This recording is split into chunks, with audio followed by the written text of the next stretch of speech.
Good afternoon or good evening, depending on where you might be. My name is Kevin Michael Grace, and this is the KMG show for Monday, September the 14th, 2021.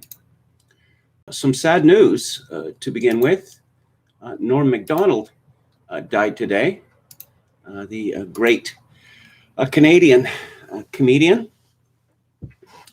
And apparently he'd had cancer for about a decade, which he kept to himself, which I suppose is a refreshing change from, well, everyone else who gives a blow-by-blow account of their illnesses.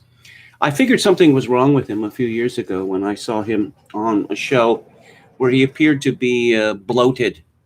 I thought bloated probably from treatment that he was getting. But just a ridiculously funny man, Norm Mcdonald. And he would say these outrageous things, you know. My favorite is, of course, when he was on Weekend Update on Saturday Night Live, when just week after week after week, he reminded everyone that O.J. Simpson was clearly guilty of the murder of his ex-wife, Nicole, and a hapless waiter called Ronald Goldman. I guess my other favorite bit from that time was when he ever talked about Michael Jackson, and someone, the crowd didn't like a joke he'd made about Michael Jackson. And he said, "You understand that he's a pedophile, don't you? A homosexual pedophile?" And he was reading another bit about Michael Jackson, that Jackson had pictures of Shirley Temple all over his bedroom. And he said something like, well, just so that people don't get the wrong impression, you understand that Michael Jackson is a homosexual pedophile, which was something that no one else was talking about. There was a profile of Norm Mcdonald by Dan Brooks in the New York Times 3 years ago. Norm Mcdonald still in search of the perfect joke. He's won a cult following by playing the wise fool, but his comedic ambitions are much greater than that. If he could only hold down a job. And the story begins midway through his third orange Fanta. In the course of explaining why he doesn't talk to strangers anymore, Norm Mcdonald told the story of one of his stalkers. We were at the Panini Kebab Grill, an aggressively normal eatery in a planned community of shops and condos, not far from his home on the west side of Los Angeles. It was April, sunny but mild. The night before, Mcdonald taped an episode of his new Netflix talk show, and he still had makeup in the crevices around his nostrils when he arrived for brunch. We were sitting with Lori Jo Hoekstra, Mcdonald's producing partner for the last 20 years and a representative for Netflix. Mcdonald used to linger after his nightclub performances to talk to fans, he explains, but the stalker made him stop. She lived in Florida and was convinced that they'd been conducting a secret affair for decades. Her psychiatrist contacted Mcdonald's manager to warn that she might be planning to harm him. His manager did not write down the psychiatrist's number, though, so Mcdonald learned only that she was out there somewhere in Florida. Later, when his manager offered her some Florida dates, Mcdonald cited her as a reason not to go. His manager dismissed this concern. That Looney Tunes, Norm recalled him saying, she's crazy. That's the point, Mcdonald protested. I'm not going to play chess with her. Hoekstra was visibly amused by the anecdote, even though she had surely heard it before. Mcdonald went on to say that he often wondered why nightclub comics weren't more frequently murdered. It would be easy to walk in with a gun and kill one of them, he said. It seemed an insight best kept from reporters. The Netflix representative became deeply interested in a point somewhere in the middle distance, and Hoekstra said, Norm, in a tone of voice that must have been familiar to them both. In the silence that followed, he turned to me and asked, do you find stand-up is no good anymore? By all outward appearances, stand-up is thriving. The number of shows and specials, as well as the critical attention devoted to them, has reached heights not seen since the 1980s. Of course, this was written before the COVID panic. This rising tide has also lifted Mcdonald, who is still best known for anchoring the Weekend Update segment of Saturday Night Live from 1994 until January 1998, when he was fired during the Christmas hiatus, not by the show's creator and producer, Lorne Michaels, but by the NBC executive, Don Ohlmeyer. The reason has always been a subject of debate. The popular explanation was that Ohlmeyer, who died in 2017 and was a close friend of O.J. Simpson's, presented a string of jokes about Simpson's murder trial that continued long after the former football star was acquitted. And on that week, when O.J. was acquitted, Norm famously began his segment with, "It's official. Murder is now legal in the state of California." In retrospect, the Simpson trial was eerily suited to Mcdonald's sense of humor in that it centered on an assumption widely held but politely denied. While the news media was obliged to withhold judgment, Mcdonald gave voice to the popular belief that Simpson was guilty, delivering joke after joke about how he was obviously a murderer. Mcdonald made the number and intensity of these jokes a kind of gag in itself, even after he left Saturday Night Live. Hosting ESPN's ESPY Awards 1 month after he was fired, he congratulated Charles Woodson on winning the Heisman Trophy. "That is something that no one can ever take away from you," he said, "unless you kill your wife and a waiter." Story goes on to say that Norm was given several sitcoms, and none of them was successful. He appeared in a number of movies which were not particularly successful. I suppose he explains it himself. "In my mind, I'm just a stand-up," Mcdonald said at brunch, interrupting his thought to thank the waitress for bringing his eggs. He is scrupulously polite. In conversation, he seems to make a point of following other people's remarks with notes of encouragement, saying, "That's interesting," or "exactly right." Even on the set of his own show, he speaks quietly, almost to the point of diffidence. He looms at over 6 feet, though, and he has that voice, flat but resonant, drawn, the comedy version of Buffalo Bill in Silence of the Lambs. He continued, "But other people don't think that. They go, oh, the guy from SNL is doing stand-up now." Norm Macdonald was what they call a comedian's comedian. There's a certain number of them who are worshipped by other comedians, I suppose, to a certain extent in the "did you see what he did there" manner. But, Macdonald, he had a difficulty, because he normally had a huge smile on his face. And again, he would often say these absolutely outrageous things. And this confuses people. Because is he mean? He doesn't seem to be mean. He seems to be a nice guy. So again, why is he saying all of these outrageous things? But Norm Macdonald belonged to a older generation of comedians, and of course, and the whole point was make people laugh. More to the point now is don't offend anyone. And since practically anything funny can be seen as offensive now, probably best not to be funny at all.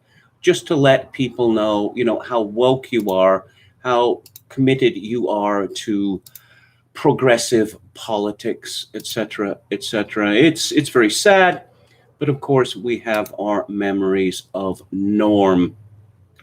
Let's go to the chat, see if anything is happening there. Okay, No Sleep Till Breezewood PA says, "If it is a Masque of the Red Death Redux, it's really lame one where really old fat people die, but everyone else is alive and panicking." I'll get to that shortly. Guess it's that history repeating tragedy farce thingy. Hello to Palcasso88, Anrent William Hicks, Mary Crow, who says, "May the Lord God remember Norm in his kingdom now and ever and unto the ages." Palcasso88, yes, you guessed it, Frank Stallone. That was a non sequitur that Norm was particularly fond of. Hello to Head McNeck. You had mentioned, Head McNeck had mentioned sending me a message. I wonder if you could send it again, because I searched my email for messages from you, and I found some, but I don't think that's what you were talking about in the chat last week. Chogokin666 says, "I stepped in some Delta variant, throwaway shill." Hello to you too, and to Dan. Steve, a tricky who? Brandon Smith says, Norm was the first person I ever remember getting deplatformed before social media even existed. Anman says, I enjoyed his bit on Larry Sanders when he went on and on about Hank's, we'll say Johnson to Henry Winkler, and his Burt Reynolds impression. Very funny man. Yeah, you could find a clip. It's called Hank's Sex, from the episode called Hank's Sex Tape on YouTube, but it has a killer punchline delivered by Henry Winkler, which is unaccountably cut from it. Hello to Gamian. Dirty Work is an underrated Mcdonald film, says Dan. Dan says, is there a vaccine for murder yet? Anran says, I recall the look on Woodson's faces after that joke. Henry Winkler. Henry Winkler plays innocent so very well, that he's talking to Hank. Hank's at the end of the couch. And Winkler says, Hank, you look really good. You look really centered. And there's just a total lack of affect on Hank's face. And he says, I'm drunk. And then my life is shit because of the, aforementioned sex tape. Hello to Matt Beck, and respectable commenting name, and Kontiki Roulette. So I mentioned the Masque of the Red Death. I was referring to the Met Gala, actually. I'll read from Wikipedia. The Masque of the Red Death is a short story by Edgar Allan Poe, first published in 1842. The story follows Prince Prospero's attempts to avoid a dangerous plague known as the Red Death by hiding in his abbey. He, along with many other wealthy nobles, hosts a masquerade ball in 7 rooms of the abbey, each decorated with a different color. In the midst of their revelry, a mysterious figure disguised as a Red Death victim enters and makes his way through each of the rooms. Prospero dies after confronting this stranger, whose costume proves to contain nothing tangible inside it. The guests also die in turn. The 1964 film version of it, directed by Roger Corman with the great Vincent Price, is, it's quite good. And it has the lovely Jane Asher in it, with the cinematography done by Nicholas Roeg, later of Don't Look Now fame, and The Man Who Fell to Earth. The Met Gala is a big party that rich people put on for themselves. And we are all supposed to gawk at how lovely their outfits are. But of course, their outfits have become increasingly, preposterous. This is from Jennifer Smith and Chris Pleasance at the Daily Mail. America's #1 champagne socialist, Alexandria Ocasio-Cortez, defends going to $35,000 a ticket Met Gala with boyfriend because her tax the rich dress sent searches up about our effed up tax code soaring, and it was her duty as a working class woman. AOC is not a working class woman. Her father was an architect, and she went to an expensive school. Yes, for a time, she worked as a waitress and a bartender, but no, not for very long. And she was, working for a nonprofit, because that's what the National Hispanic Institute, because that's where you find a lot of working class people working in NGOs. She brought her boyfriend, Riley Roberts, as her date and boasted online about how she was breaking the fourth wall. She claims she was invited, but she is refusing to say who paid for her ticket or whether it was given to her for free. AOC previously posed on the cover of Vanity Fair, and she drives a $35,000 Tesla. She claims to be 100% grassroots, and a girl from the Bronx, despite growing up in Westchester County. New York City Mayor Bill de Blasio also attended the event with his wife Shirlane and son Dante. All three were photographed inside drinking wine and champagne. His spokesperson said he made the decision months ago during an economic meeting, but he won't say if he paid for the tickets himself. Yes, and she was wearing a very expensive dress, a white dress, which has on it, on the back, the words "tax the rich" in blood red. And there's many pictures here in the mail of her flashing her donkey grin while looking just pleased as punch. One of these pictures shows a terrifying looking Megan Fox.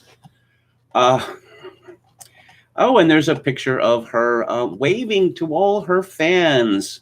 Oh, we see her purse, her handbag is the reverse of the dress. It is blood red, and there is white type on it. Tax the rich. Because, yeah, she's a revolutionary. Michael Rappaport, the actor, was not happy about this. He commented on Twitter, "Custom tax the rich dress while at the most elitist event in the world. AOC will soon be rich with a ginormous production deal from somewhere and done with politics, guarantee it. Stop treating any of these people like celebrities. They are public servants that work for the U.S. Okay. Yes, apparently talked about it on his podcast or whatever. AOC said, "The medium is the message. Proud to work with Aurora James as a sustainably focused," what does that mean? "Black woman immigrant designer who went from starting her dream Brother Vellies at a flea market in Brooklyn to winning the CDFA against all odds, and then worked together to kick open the doors at the Met. The time is now for childcare, healthcare, and climate action for all. Tax the rich."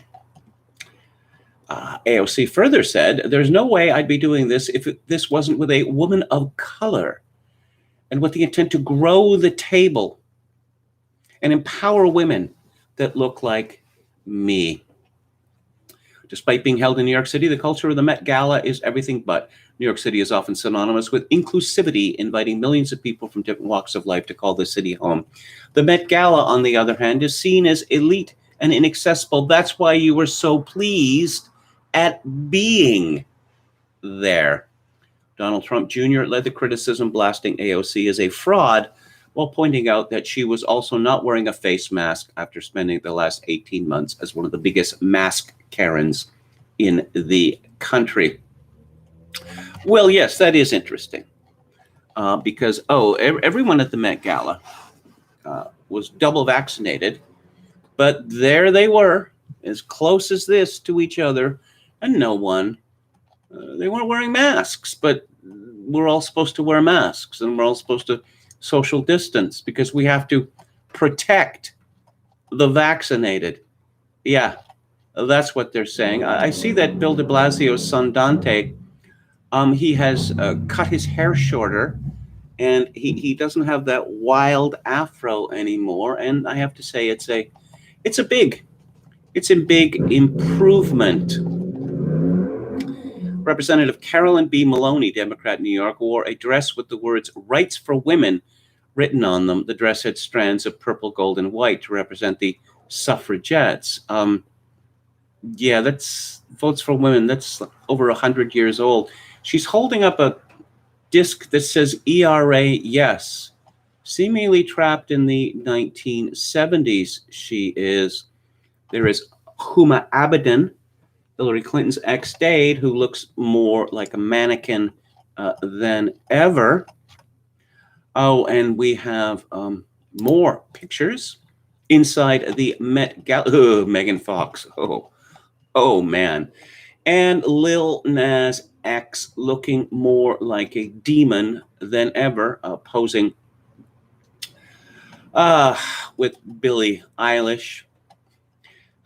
What's his Timothy Chalamet posing with Lil Nas, and Timothy looking more gay than ever. There was supposed to be a no picture rule But we see that a whole bunch of people violated that rule. And there's Ilana Glazer, and she is breastfeeding her baby, and she's taking a picture of this, a breast pump, and making devil horns. Yeah, well, why? Why is she? Why is she doing this? And just more and more. Oh, there's Pete Davidson, who is unaccountably still alive.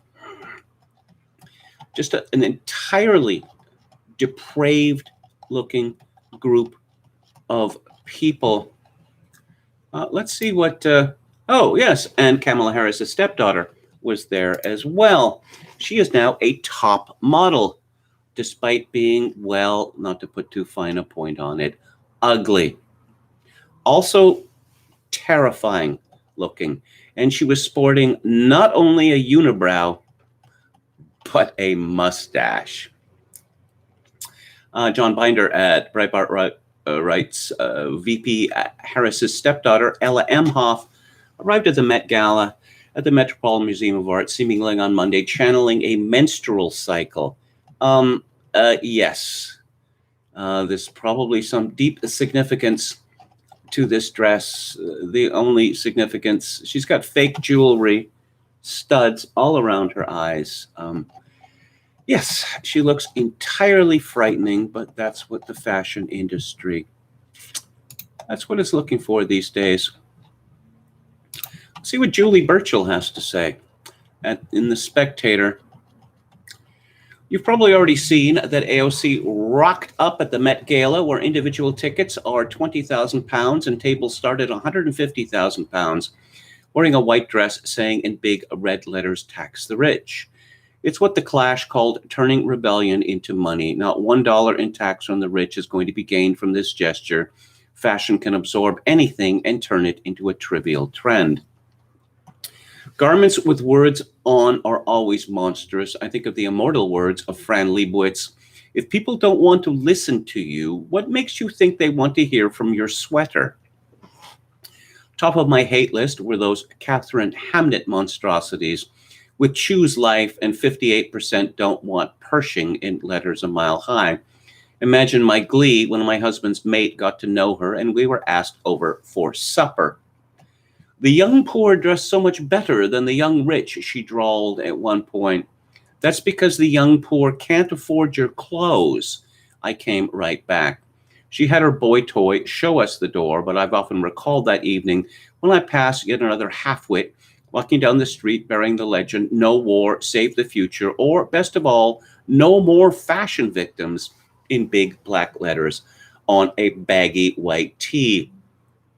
I thought of it again when I saw the images of AOC last night, and here's a picture of Cara Delevingne wearing, I can't even describe this, some sort of overalls or whatever, but again, we have the red lettering on white theme, and it says, "Peg the patriarchy." Cara Delevingne is a predatory lesbian who looks like a 15-year-old coat rack with AIDS. But we have all been gaslighted into believing that she is, one, beautiful, and two, sexually attractive. Julie Burchill continues, look at the other rich and famous celebs attending the Met Gala. The words "more money than sense" came straight to mind. I've always been an admirer of Kim Kardashian and the gloriously brazen way she flaunts her beautiful bespoke body. But to see her in a full-body gimp suit, out gaga in that meat dress, made me seriously query her mental well-being. It reminded me of when poor, cornered, over-sexualized Britney shaved her head. "Look at me, don't look at me. Think I'm pretty? How you like me now?" Or what about Cara Delevingne wearing a vest with the words "Peg the patriarchy"? Lewis Hamilton, no doubt to signal that he is not just a hyper-privileged multimillionaire, showed his solidarity with the non-binaries, or the ninnies, as I call them for short. Nice one, Julie. By turning up wearing what looked like his nan's best nets. It recalled the old Sound of Music scene when Maria takes down the curtains and makes dresses of them. Burchill confesses, "I've never cared for fashion, not even when I was a teeny bopper and supposed to be getting into clothes. When my friends hung around Chelsea Girl, I shoplifted in bookshops. I liked being a glitter kid. as our clothes could be any old thing so long as they were mired in sequins. When I pretended to be a punk at 17 in order to get my dream job at the New Musical Express, I was similarly pleased to adopt the uniform of skin-tight leather. I've always had so much going on upstairs that to devote any sizable portion of what clothes I chose each day would have struck me as pointless in the extreme. Every area of commerce was attempting to deal with climate change mania and urban insurrection in their own way. Kendall Jenner gives a policeman a Pepsi and stops a riot. Cars go green. But fashion is in a uniquely difficult position as its survival depends on the throwing away of good clothes 4 times a year in order to make way for the new. Fashion contributes to the pollution of the earth and the exploitation of workers to an unparalleled degree. The fashion industry makes, say, manufacturing fridges look like growing wildflowers on an alpine mountain in terms of its war against nature. The Met Gala will increasingly become a wake for the woke wealthy as their mockable costumes and sad faces say, "We may be rich and famous, but look, we're not having any fun. Please don't burn our gated communities down." Let's have another look at the chat. Texas Feral Hog says women receiving the right to vote in 1922 will be on display in the Historical Museum of our Conquer and Capture. Chocokin666 says the hills are alive with the sound of conflict. Gamian says their outrageous fashions are meant to distract from and hide their empty souls. Why would I want to be in the same room with Pete Davidson? Am I looking forward to someone overdosing in front of me? Just a grotesque looking man. William Hicks says, caught the news today. Another record was set for federal tax revenue, still $2.7 trillion short of what the politicians need to make ends meet. David Wright says, what did they do to art in the 20th century now are doing to feminine beauty pageants, and modeling ogres? Yeah, funny thing about beauty pageants, because the women in them are, as a rule, not beautiful. Most of them are not even pretty.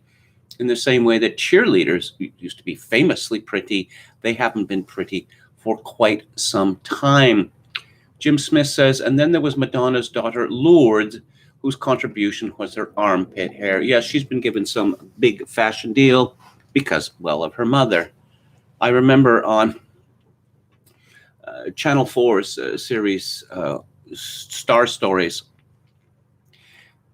Stella McCartney was always wearing a shirt that said, "My dad is Sir Paul McCartney," because her clothes are rubbish. She can't even, even when they're bespoke, she can't make them fit on the models. Of course, her father has been one of the famous men in the world for almost 60 years and is also a billionaire. Respectable commenting name says to Seraphin Goose, a great many Canadians' careers brought them to America. I appreciate only a few of them, and Norm was at the top. No one had a better delivery. Well, Norm talked about that there's no opportunity, there's no culture in Canada to speak of. There's the CBC culture where, well, here's the latest gay from Newfoundland. That's really funny, isn't it? Yeah, really, really funny. As I've mentioned before, it used to be that people like Bill Shatner and Christopher Plummer and Lorne Greene would stick around in Canada, make something of a name for themselves before going to Britain or America. And now pretty much as soon as they graduate high school, they're off to America because there is nothing in my country for talented people. Did Rage Against the Machine play at the gala, says Contiki Roulette? A lot of sadness for Norm McDonald in the chat. No Sleep Till Breezewood PA says Montero, that would be Lil Nas X, just bought some cosplay golden armor because he ran out of shock value. He was modeling a huge baby bump recently.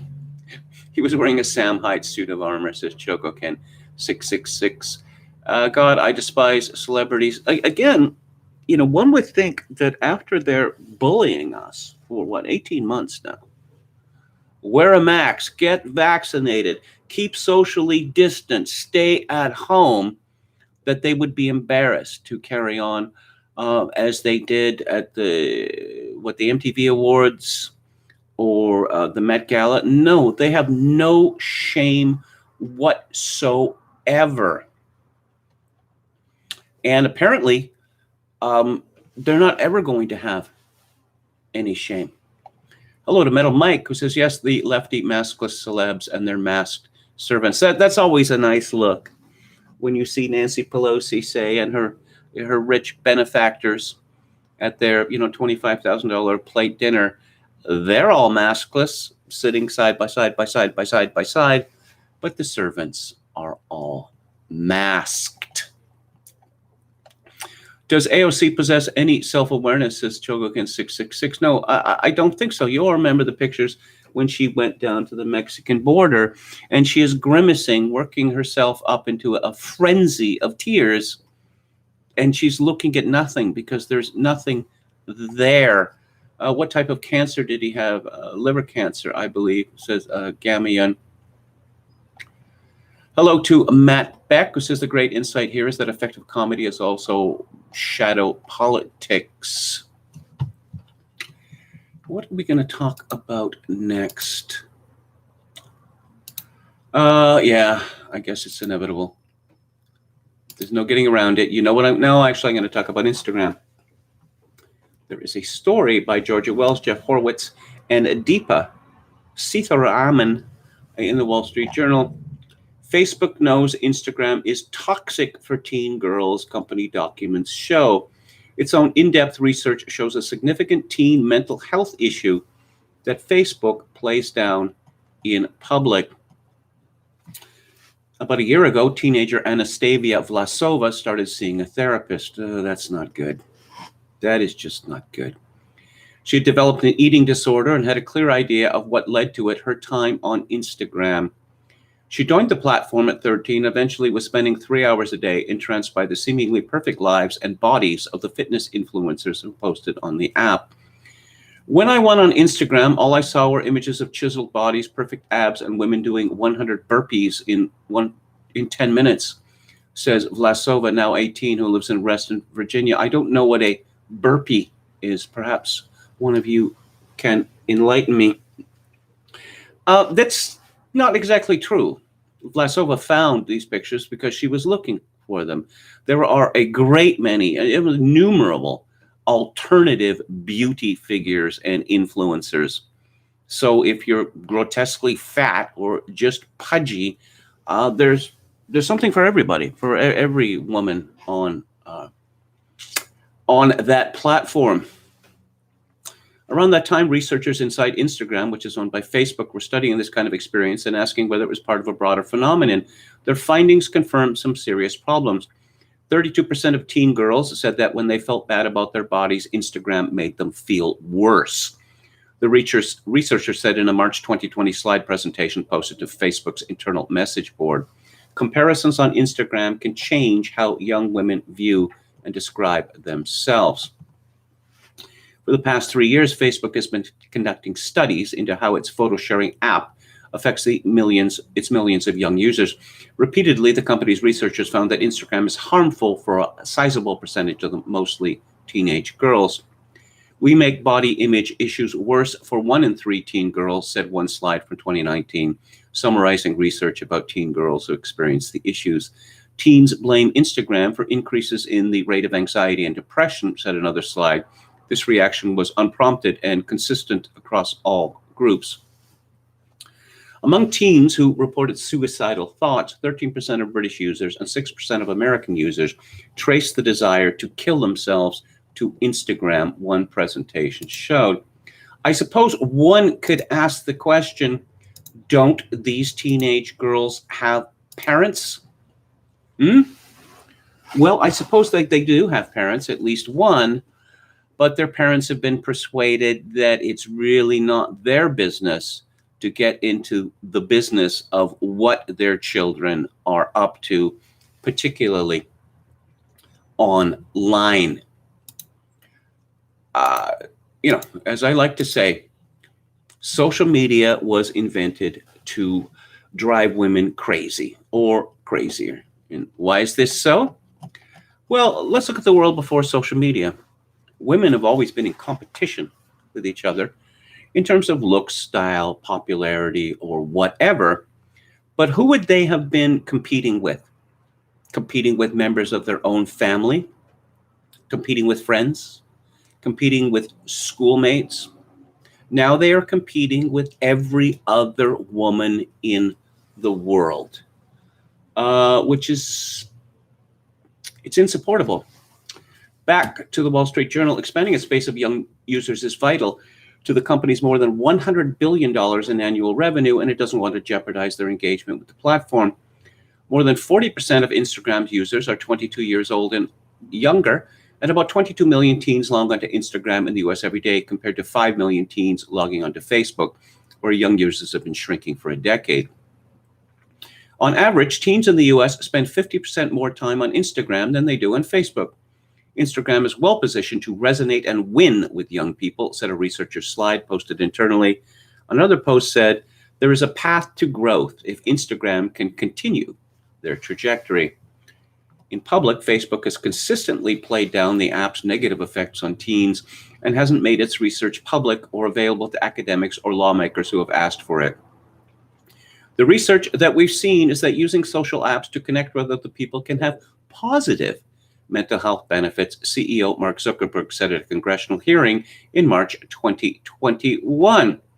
In May, Instagram head Adam Mosseri told reporters that research he had seen suggests the app's effects on teen well-being is likely quite small. In a recent interview, Mosseri said, in no way do I want to diminish these issues. Some of the issues mentioned in this story aren't necessarily widespread, but their impact on people may be huge. You know, I think that Instagram has a negative effect on older women. Well, women older than 22 as well, because what do women show on Instagram? Well, they have a lot of pictures of themselves, and you know the meme that when a man takes a picture of an image, there's an image, and when a woman takes a picture of an image, her face is leaning into it because I'm more important than that image. But no, a lot of women on Instagram, and I'm sure you've seen that yourself, here is me on vacation, or here is me going to a fancy restaurant, or here is me enjoying some bespoke dish or bespoke cocktail that you couldn't possibly afford. And even if you could, you can't get that sort of thing in your neighborhood. The whole point of Instagram is to excite envy. I really can't see any other purpose behind it, although perhaps some of you might disagree. Let's go to the chat. Alrighty. The classic bird's eye camera angle with duck lips. Women are still mutilating their lips. It doesn't look good. It doesn't look good on anyone. Seraphim Goose says, I do the jump at the end of the burpee. Okay. Hello to Tony O'Toole, who is from Ireland. Burpees and basketball, both Canadian inventions. Okay. Chad Chasson, our valiant moderator, thank you for your service, says you have to do 30 burpees if you can't compete an obstacle in the Spartan race.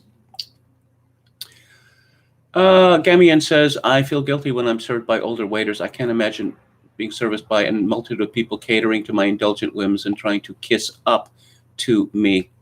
Okay, here we go. Chokan666 says, burpees are push-ups to standing position. Repeat. Okay.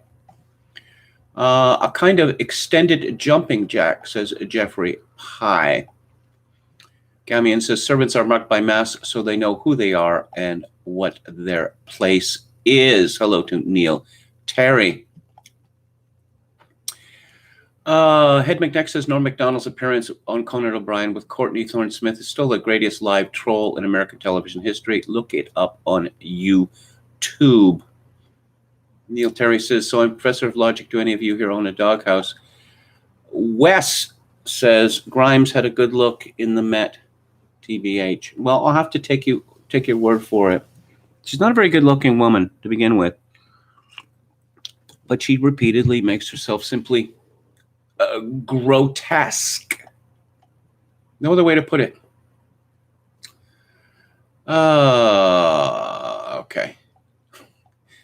I don't know what the gays, they didn't know what to make of Norm Macdonald, because the things that he said, for instance, the whole coming out story, and Dad talks about his pride in his gay son, and I won't repeat what Norm Macdonald said because it's not in good taste, but it really brings the issue to the crux. Why are you so proud that your son is a homosexual? Why?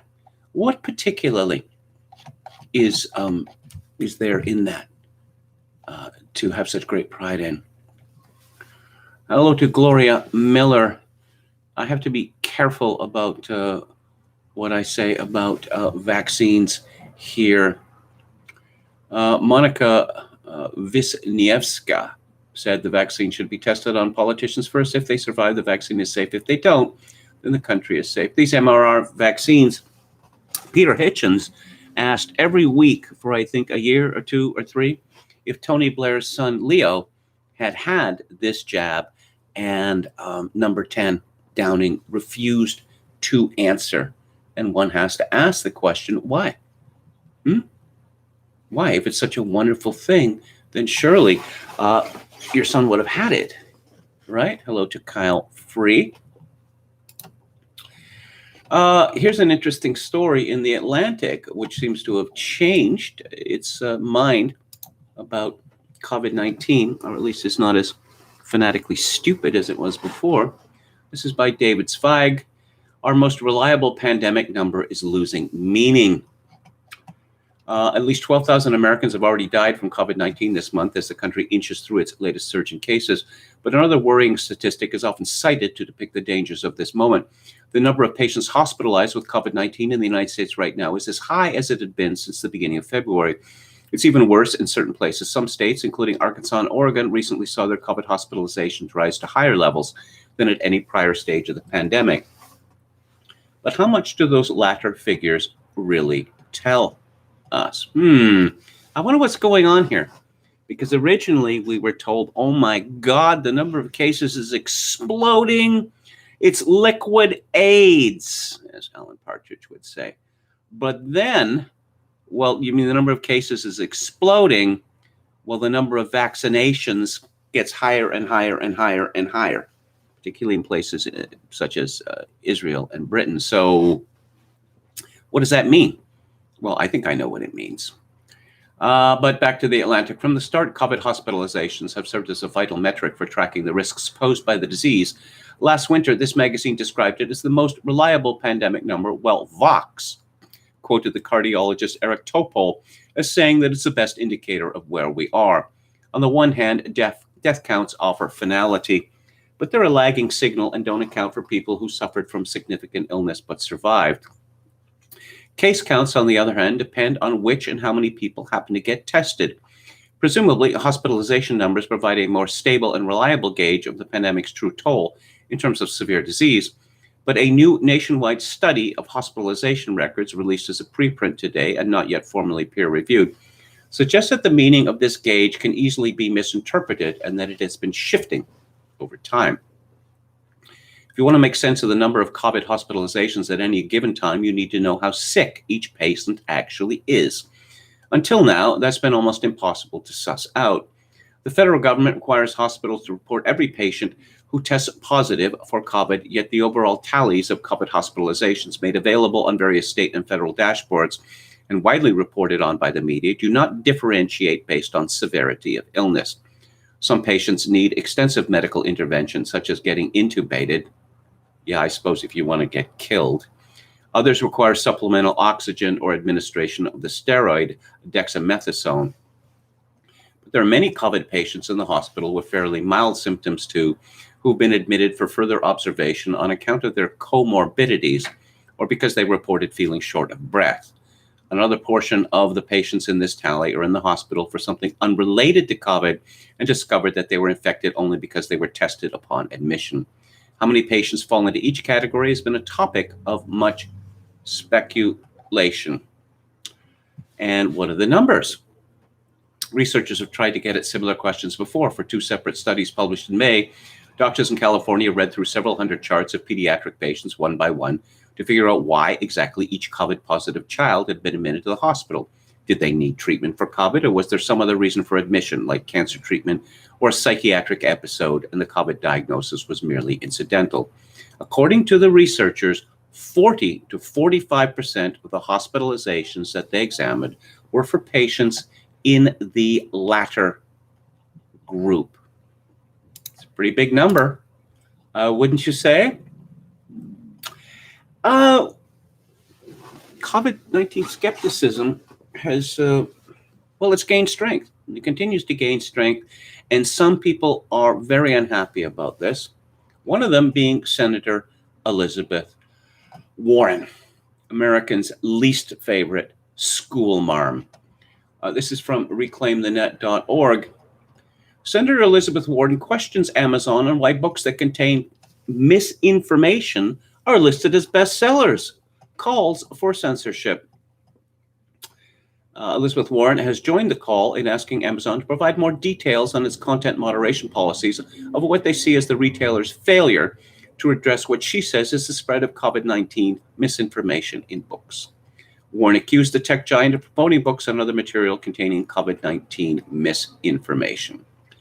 During the week of August the 22nd, my staff conducted sample searches on Amazon of pandemic-related terms such as COVID-19, COVID vaccine, COVID-19 vaccine, and pandemic, Senator Warren wrote in a letter addressed to Amazon CEO Andrew Jassy.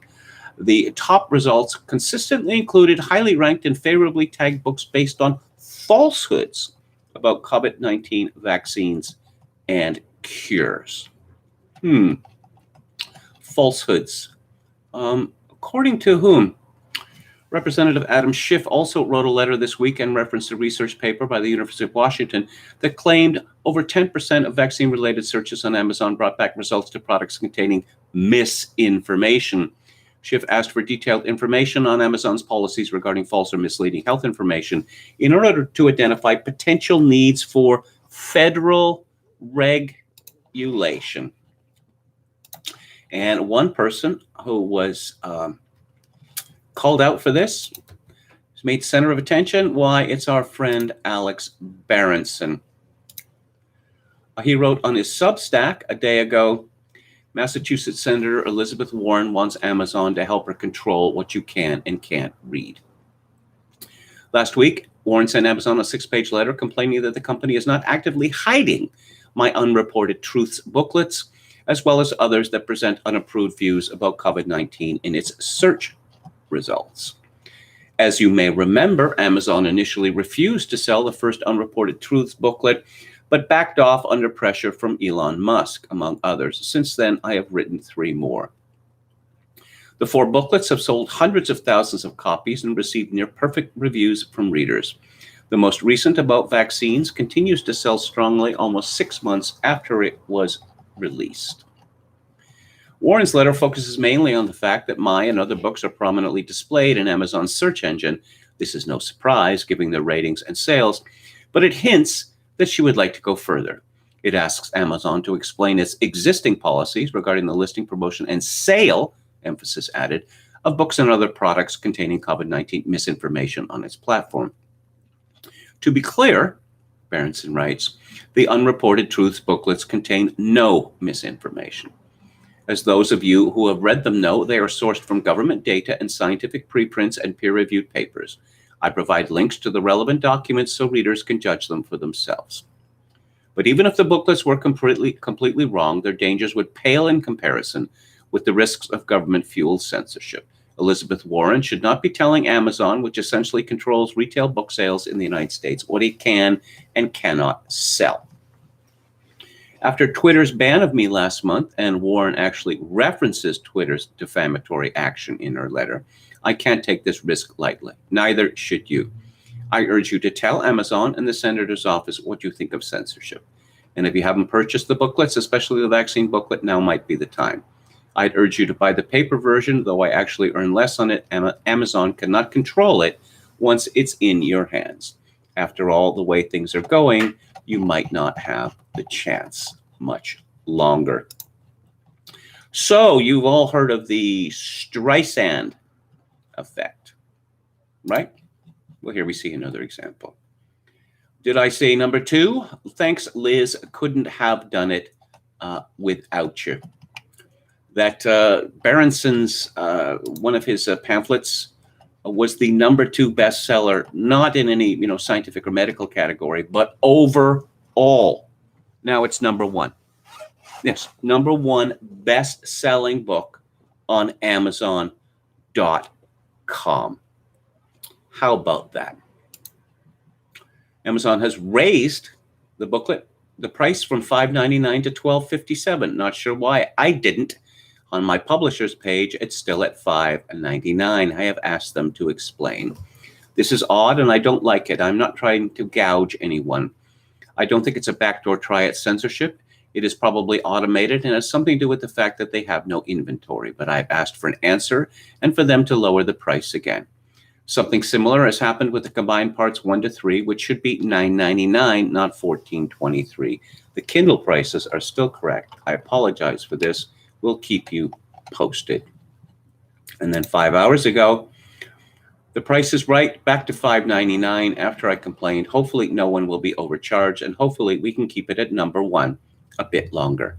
The Kindle is on the way up too, now at $47, not that I'm counting. Thanks again to everyone. Yes, it's absolutely outrageous in the United States of America. There are people who can actually stand up against the, how would you put it, the government media complex, the regime media. Oh, and in more censorship news, in more government censorship news, this is from Mary Margaret Olahan at the Daily Caller. Democratic New York Governor Kathy Hochul, sent a letter Monday to Facebook CEO Mark Zuckerberg requesting that the social media giant increase efforts to censor pro-life misinformation in light of Texas's new law banning abortions after babies' heartbeats can be detected. Hochul expressed concern that viral Facebook posts about the Texas Heartbeat Act will make women who seek abortions feel unsafe and alone. The truth is that abortion is a safe, common medical procedure, Hochul said. Yes, can't have people talking about abortion in New York State. Well, abortion, right up to the moment of childbirth, 9 months, 39 weeks, whatever, is legal. What are they complaining about? Are they complaining about that not everyone is cheering this and that people are allowed not to cheer it? Yeah, perhaps that's what they're so upset about. Let's take a look at William Briggs here. Always entertaining, always informative, the statistician to the stars. Yes, there's a tweet from him. Briggs, you fool. The Vex doesn't work against the variants, which the unvexed are spreading. The Vex doesn't work against the variants, so why get it? What I meant was, of course it works, get it. So the unvexed are no danger to you, yes? They are. They spread variants. This is really how our betters think. Yes, we're hearing more and more, we need to protect the vaccinated.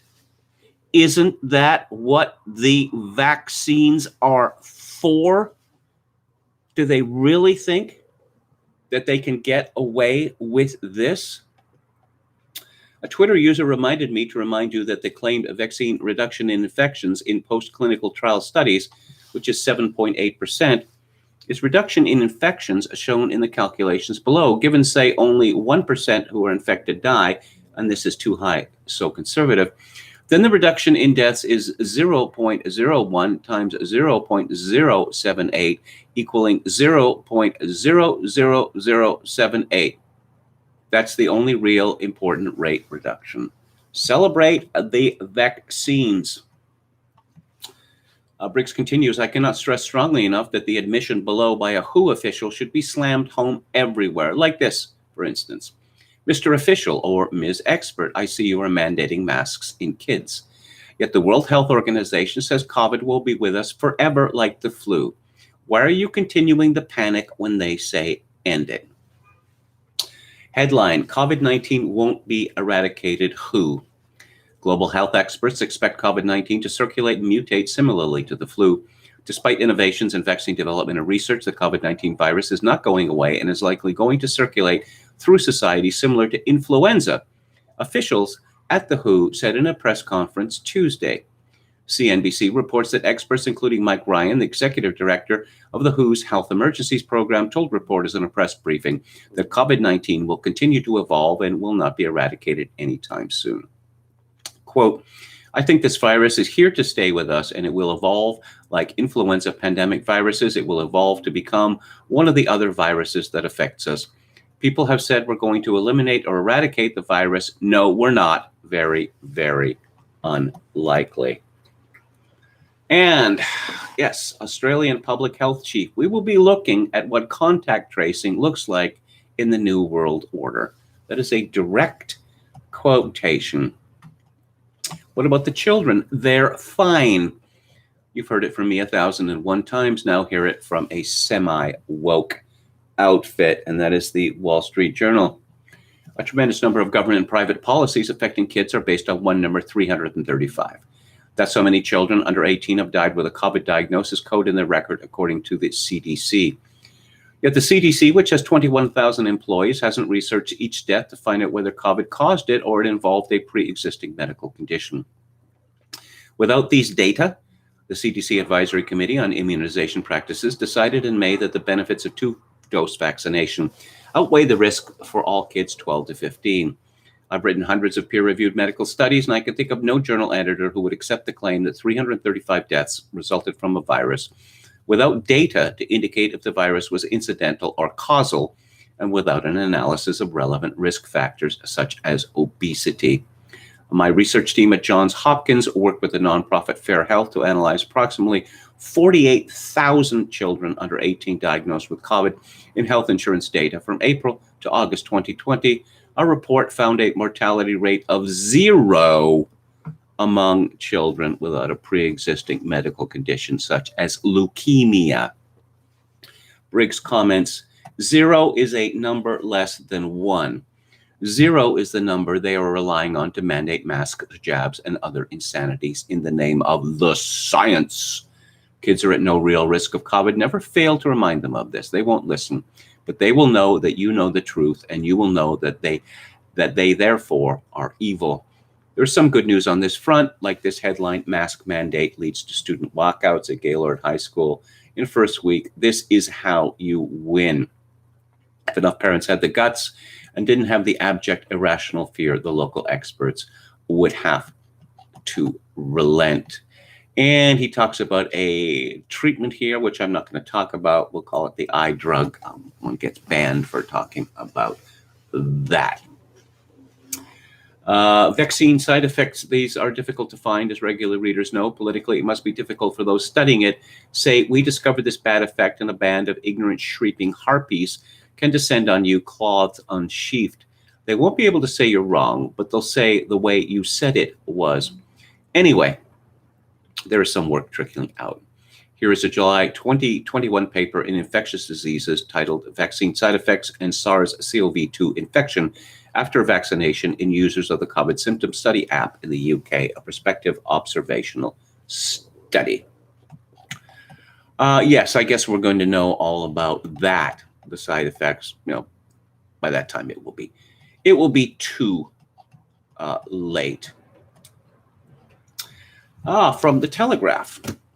Teenage boys are 6 times more likely to suffer from heart problems from the vaccine than be hospitalized from COVID-19, a major study has found. That means that the harms from the vaccine outweigh the benefits in teenage boys. Teenage boys, at the least, should not, well, I can't complete that sentence. If they are made to take it, those ordering it are openly doing evil. They know this too. So why do they do this known evil? Let's think on this. Here's another thing real experts know. The natural immunity is superior to the vaccine, yet they don't allow NI to evade vax mandates. They lie about this mostly by remaining silent because they want to encourage vax rates.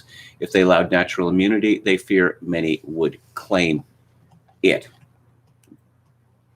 And Again, vaccines have negative effectiveness in the over 40s. As low as 38% shows new Public Health England report. Again, William Bricks, you can find his blog at wmbriggs.com, and it is very highly recommended. Let's see what Jim Kunstler has to say. Has Dr. Anthony Fauci booked a passage to Paraguay yet? Like in a smallish container barge registered in Cote d'Ivoire, conveying a 6-month backlog of cars stolen out of Essex County, New Jersey for detailing and resale way up that lazy river to Asuncion. The captain has a comfortable guest cabin, price negotiable, but better bring your own food. The U.S. intel community will not find the good doctor down there because they will not bother looking for him. And so the distinguished American public servant will live out his last days in exile among the swooping fruit bats and grinning crocodiles to the music of toucans screeching in the silk floss trees. Anyway, that's my fantasy. Kunstler says Walt Disney had it right. America's fate would be a descent into pure fantasy as the final product of our many 20th century triumphs. It is increasingly difficult, for instance, to sort fact from fantasy in Dr. Fauci's magnum opus. Not much indication of further freakouts inside China since January 2020. Perhaps the virus has been raging over there all the while, but a million here, a million there. Do you really notice the attrition in a land of 1.4 billion?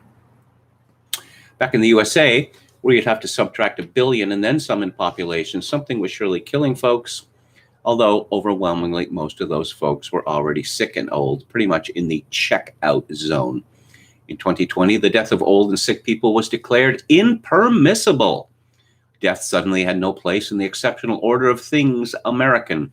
Ask old Uncle Walt, who reportedly had his head and gelatinous contents cryogenically frozen in expectation of future reanimation via science magic. Still waiting for him to come back. And so we're left out, as of last week, with the putative leader, Joe Biden, of a fantasy cult formerly known as the United States, barking at the populace to line up and get vaxxed or else. Did you flash on Jonestown, Guyana in 1978, the People's Temple, and the Reverend Jim Jones exhorting his deranged followers to drink the Kool-Aid? Is this whole extravaganza starting to look like a 2-year-long bad dream that you're finally waking up from? It was heartening to see those football stadiums this weekend filled to their super spreading parapets with good folks chanting the magic words of exorcism, F. Joe Biden. And with such exuberance, as if returning home to genuine and familiar consciousness after a hypnotic journey to a weird plane of existence where anything goes and nothing matters. They are finally unimpressed after 8 months of this gibbering empty suit who so ineptly fronts for a shadow administration operating wholly outside the law. We're going to get to the bottom of just how they put us through this ringer of the national soul and exactly who was behind it. Kunstler concludes, after the initial flush of liberation, though, things get real.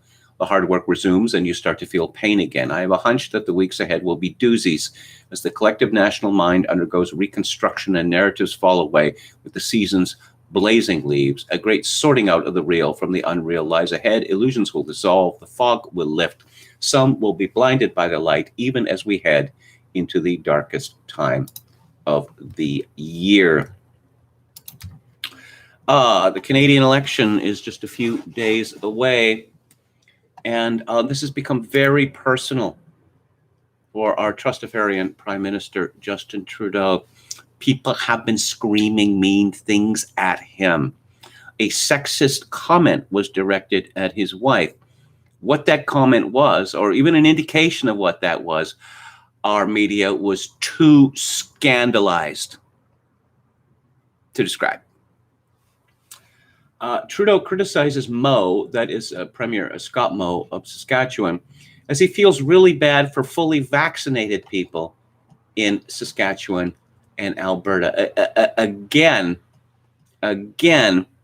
they're fully vaccinated, so that means they can't get COVID-19. Wait, it doesn't?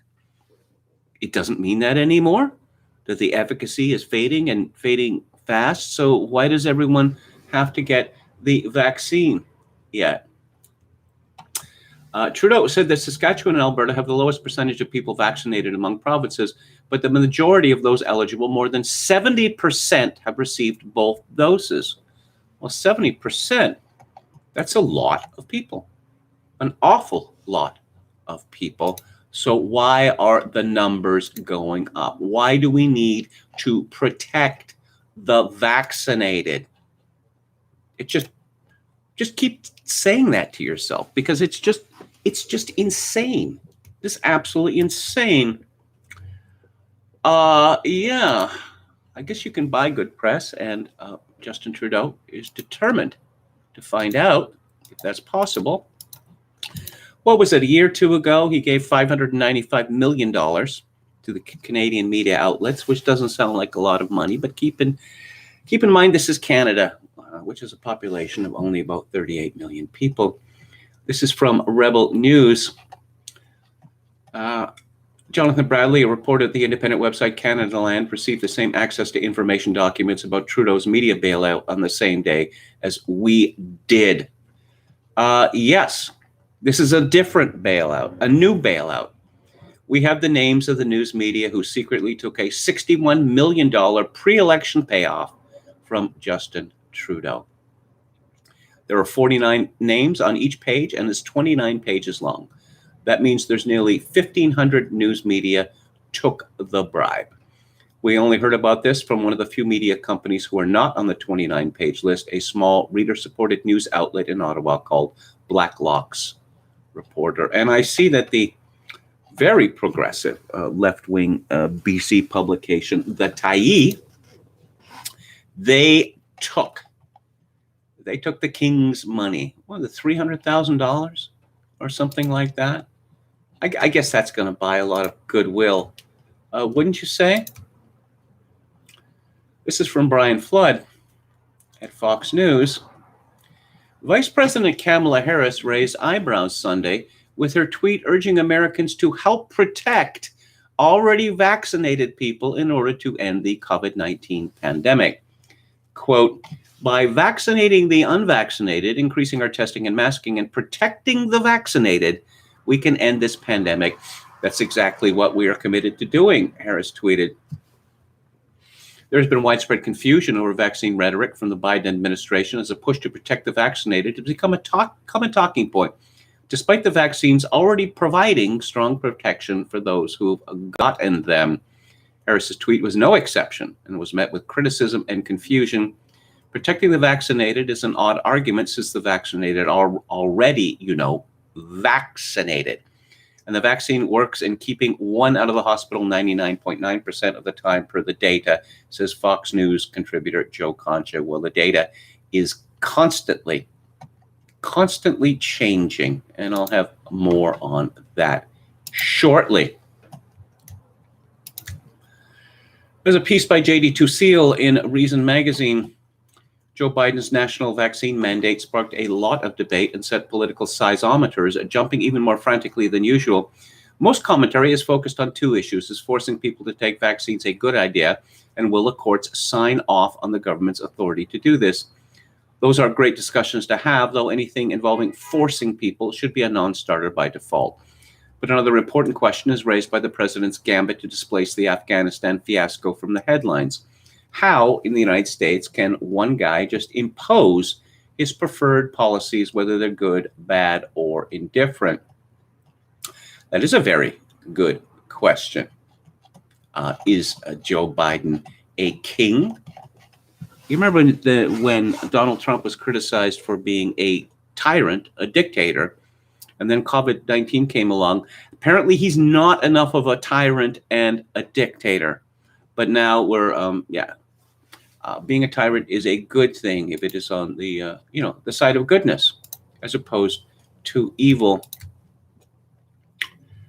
This is from Ken Meyer at Mediaite. Howard Stern took a shot at Joe Rogan for crediting the eye drug for his recovery from the coronavirus when he could have just gotten vaccinated instead.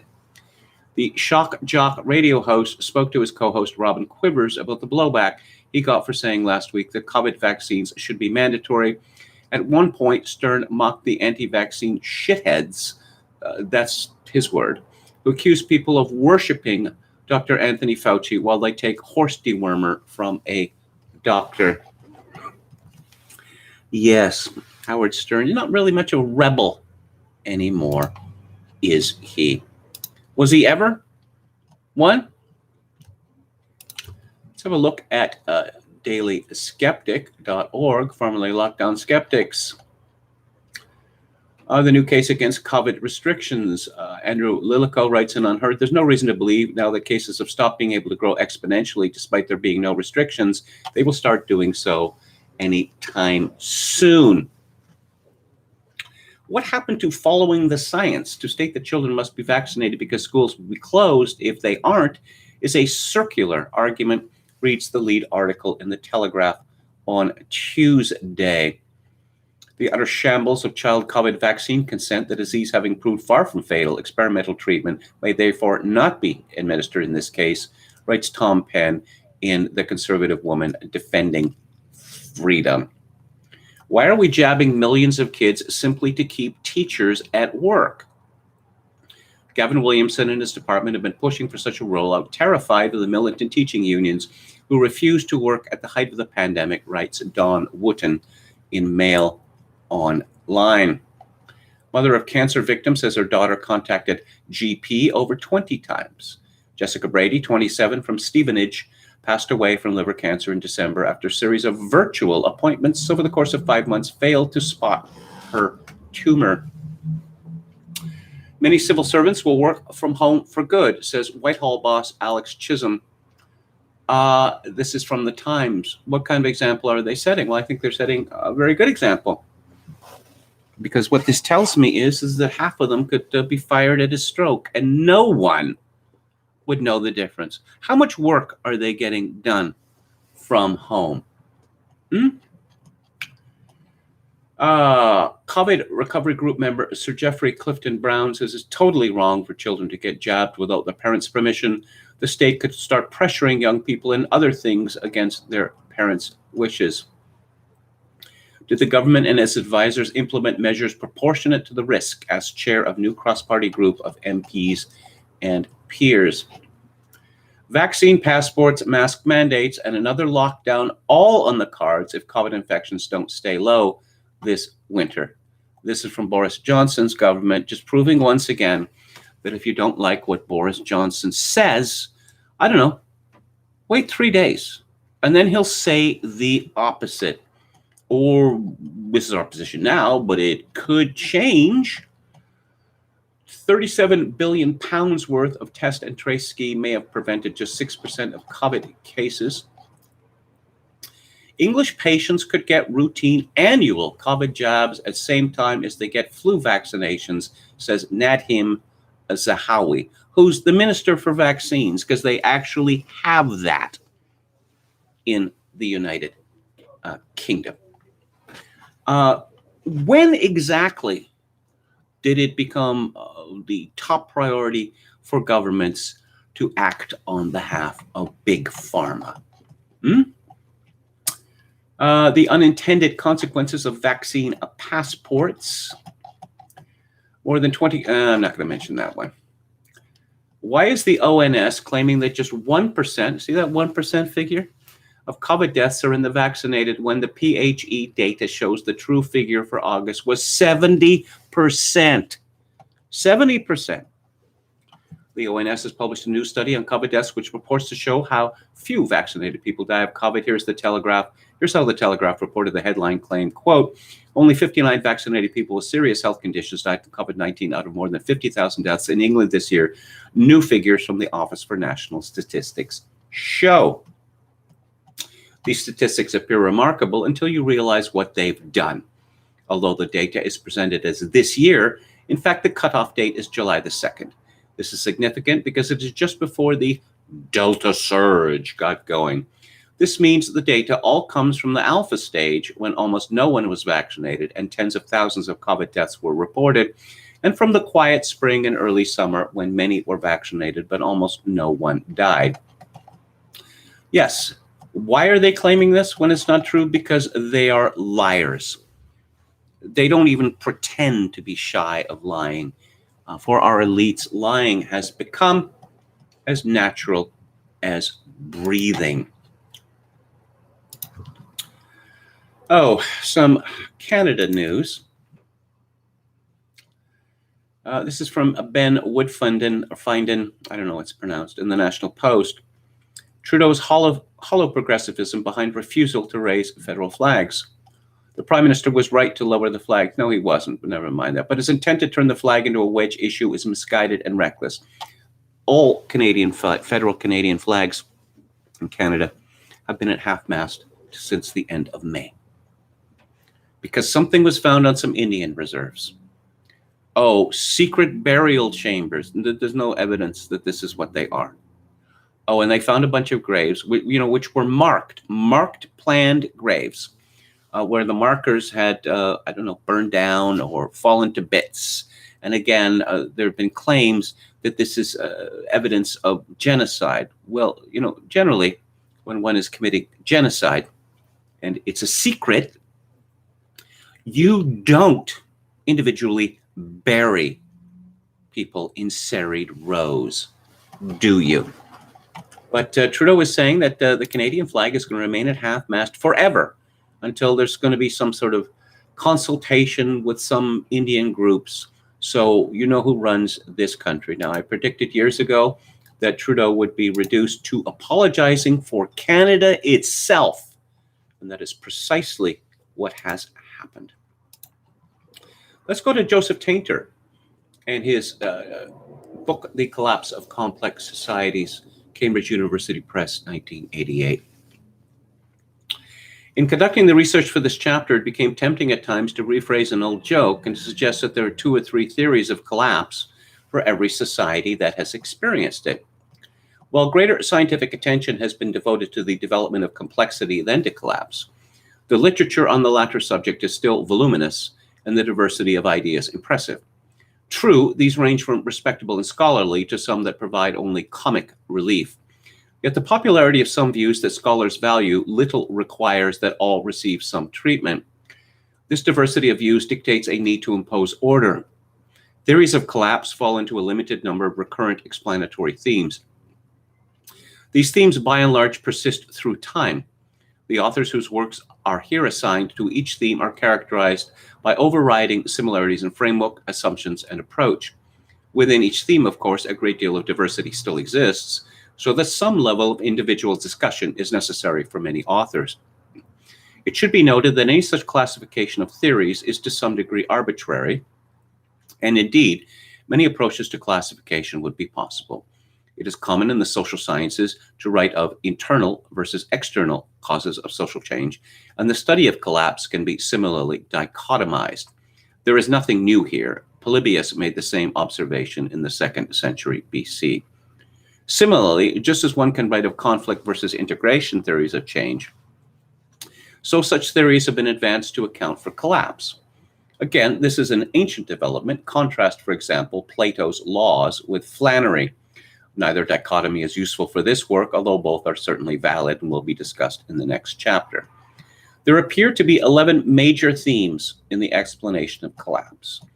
These are depletion or cessation of a vital resource or resources on which the society depends, the establishment of a new resource base, the occurrence of some insurmountable catastrophe, insufficient response to circumstances, other complex societies, intruders, class conflict, societal contradictions, elite mismanagement or misbehavior, social dysfunction, mystical factors, chance concatenation of events, and finally, economic factors. As simple as it is to present this classification, there are still some ambiguities. There is much overlap in the categories listed, while some themes could be subdivided further. The assignment of authors to themes adds another level of uncertainty, for many fall more easily into more than one class. Other investigators, including the authors so classified, might legitimately assign writers to different themes or even devise an alternative classification. The present classification is based on an assessment of the major approaches and assumptions in an author's work. While other classifications are clearly possible, the evaluation of individual studies would not, in any event, be altered. I'm going to move on to Music Monday in a few minutes, where I'm going to be discussing the Child Ballads in song. But Tom Bethel, the great American writer, he came up with one phrase that explains so much of what one reads in the regime media. This is from 2007, back in the American Spectator. More than a quarter century ago, our longtime Washington correspondent and now senior editor Tom Bethel began bestowing the Strange New Respect Award on once reliable conservatives who won liberal praise by adopting liberal policies. Of a sudden, an erstwhile Neanderthal would be treated in the Washington Post as someone who was no longer simplistic and shrill, but rather a figure who had grown and showed himself to be nuanced. In today's Post, we see the dynamic is still in play, except the party in question is said to be maturing. The culprit, Virginia House Speaker William Howell, until recently a staunch opponent of new transportation taxes in Virginia, but now hinting he could be flexible on that score. The Post tosses numerous bouquets at him.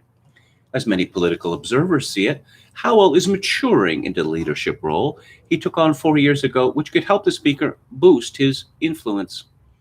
Once thought politically aloof and stubborn, he was now using gentle persuasion and diplomacy to bring unruly Republicans around, a great improvement on his battered image owing to his earlier feuding with pro-tax hiking Democratic governors and moderate Republicans. In short, as the headline over the jump in today's Post reads, Howell is maturing, some say. Yes, the Strange New Respect. One of the recipients of the Strange New Respect Award would be a disgraced American President George W. Bush, who had some things to say on the 20th anniversary of the 9/11 attacks. This is from the excellent Revolver.news. For most Americans, the 20th anniversary of the September 11th attacks marked a solemn and sober occasion. It was a day to remember the deadliest foreign attack ever made on American soil, and a day to remember many heroes who gave their lives saving others. It was also a day to consider the many ways America has gone astray in the 2 decades since. But our demented ruling class think differently than the plebs they govern. They use the 20th anniversary of 9/11 to mount a full-court propaganda press to portray their fellow Americans as terrorist threats. They even trotted out 2 aging, past their prime, twin towers of American politics to push their malevolent narrative. Never let a crisis go to waste, as they say. Hillary Clinton set the tone on the CBS morning show. Quote, I'm more concerned about internal threats. What really is tearing our country apart and threatening our democracy is what we saw on January the 6th, unquote. Breitbart published a transcript. Co-host Gayle King, this woman's television career, her indeed her entire career, Gayle King, seems to be based on the fact that she is Oprah's girlfriend. How's that for oligarchy? Gayle King said, Madam Secretary, we have a new home here on Times Square. As thrilled as I am to be here, I admit I'm a little nervous sometimes. I'm looking around more than I normally do. I think a lot of Americans are concerned about a threat risk here in the United States because of our withdrawal from Afghanistan. Do you share these concerns? Hillary responded, I think you always have to be vigilant, Gayle, and certainly that unfortunately comes with living in the world as we know it today. But actually, I'm more concerned about internal threats. We always have to be aware of and protect against external threats. But what really is tearing our country apart and threatening our democracy is what we saw on January 6th. And I, unfortunately, have seen so much of that kind of continuing divisiveness and hatred and ideological attitudes about our democracy, about each other. So yes, we have to be constantly aware of potential damage, attacks, threats from outside.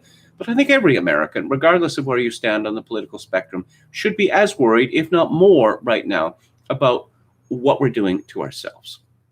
You know, we can take anything, we can overcome anything, we can come back from anything if we're united, but we are going to continue to hate each other, scapegoat each other, trying to undermine each other, go after our institutions, our voting system, then we are putting ourselves at great risk, and that's what keeps me up at night these days. President Bush followed up with an atrocious speech in Shanksville.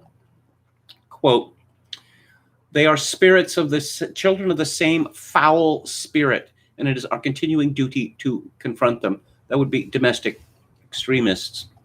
9/11's 20th anniversary would be a good time to reflect on the bloody failures of the George W. Bush administration. There could be a frank discussion on how Bush took America's greatest moment of national unity since World War II and channeled it into two disastrous overseas wars while greatly empowering intelligence agencies at home. There could be a discussion on how, instead of asking Americans to sacrifice, Bush urged them to go shopping and launched a federal spending spree that has never stopped.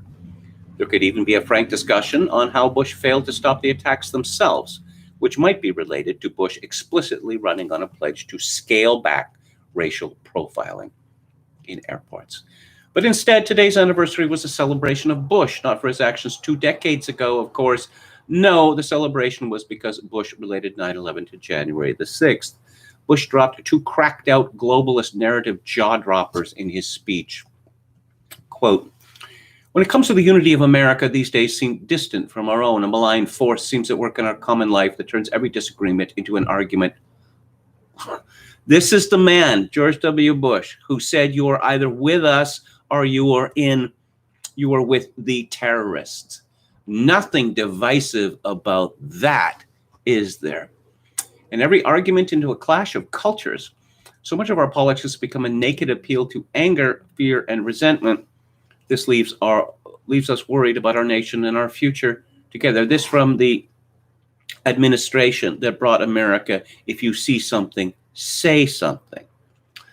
Bush continued, and we've seen growing evidence that the dangers to our country can come not only across borders, but violence that gathers within.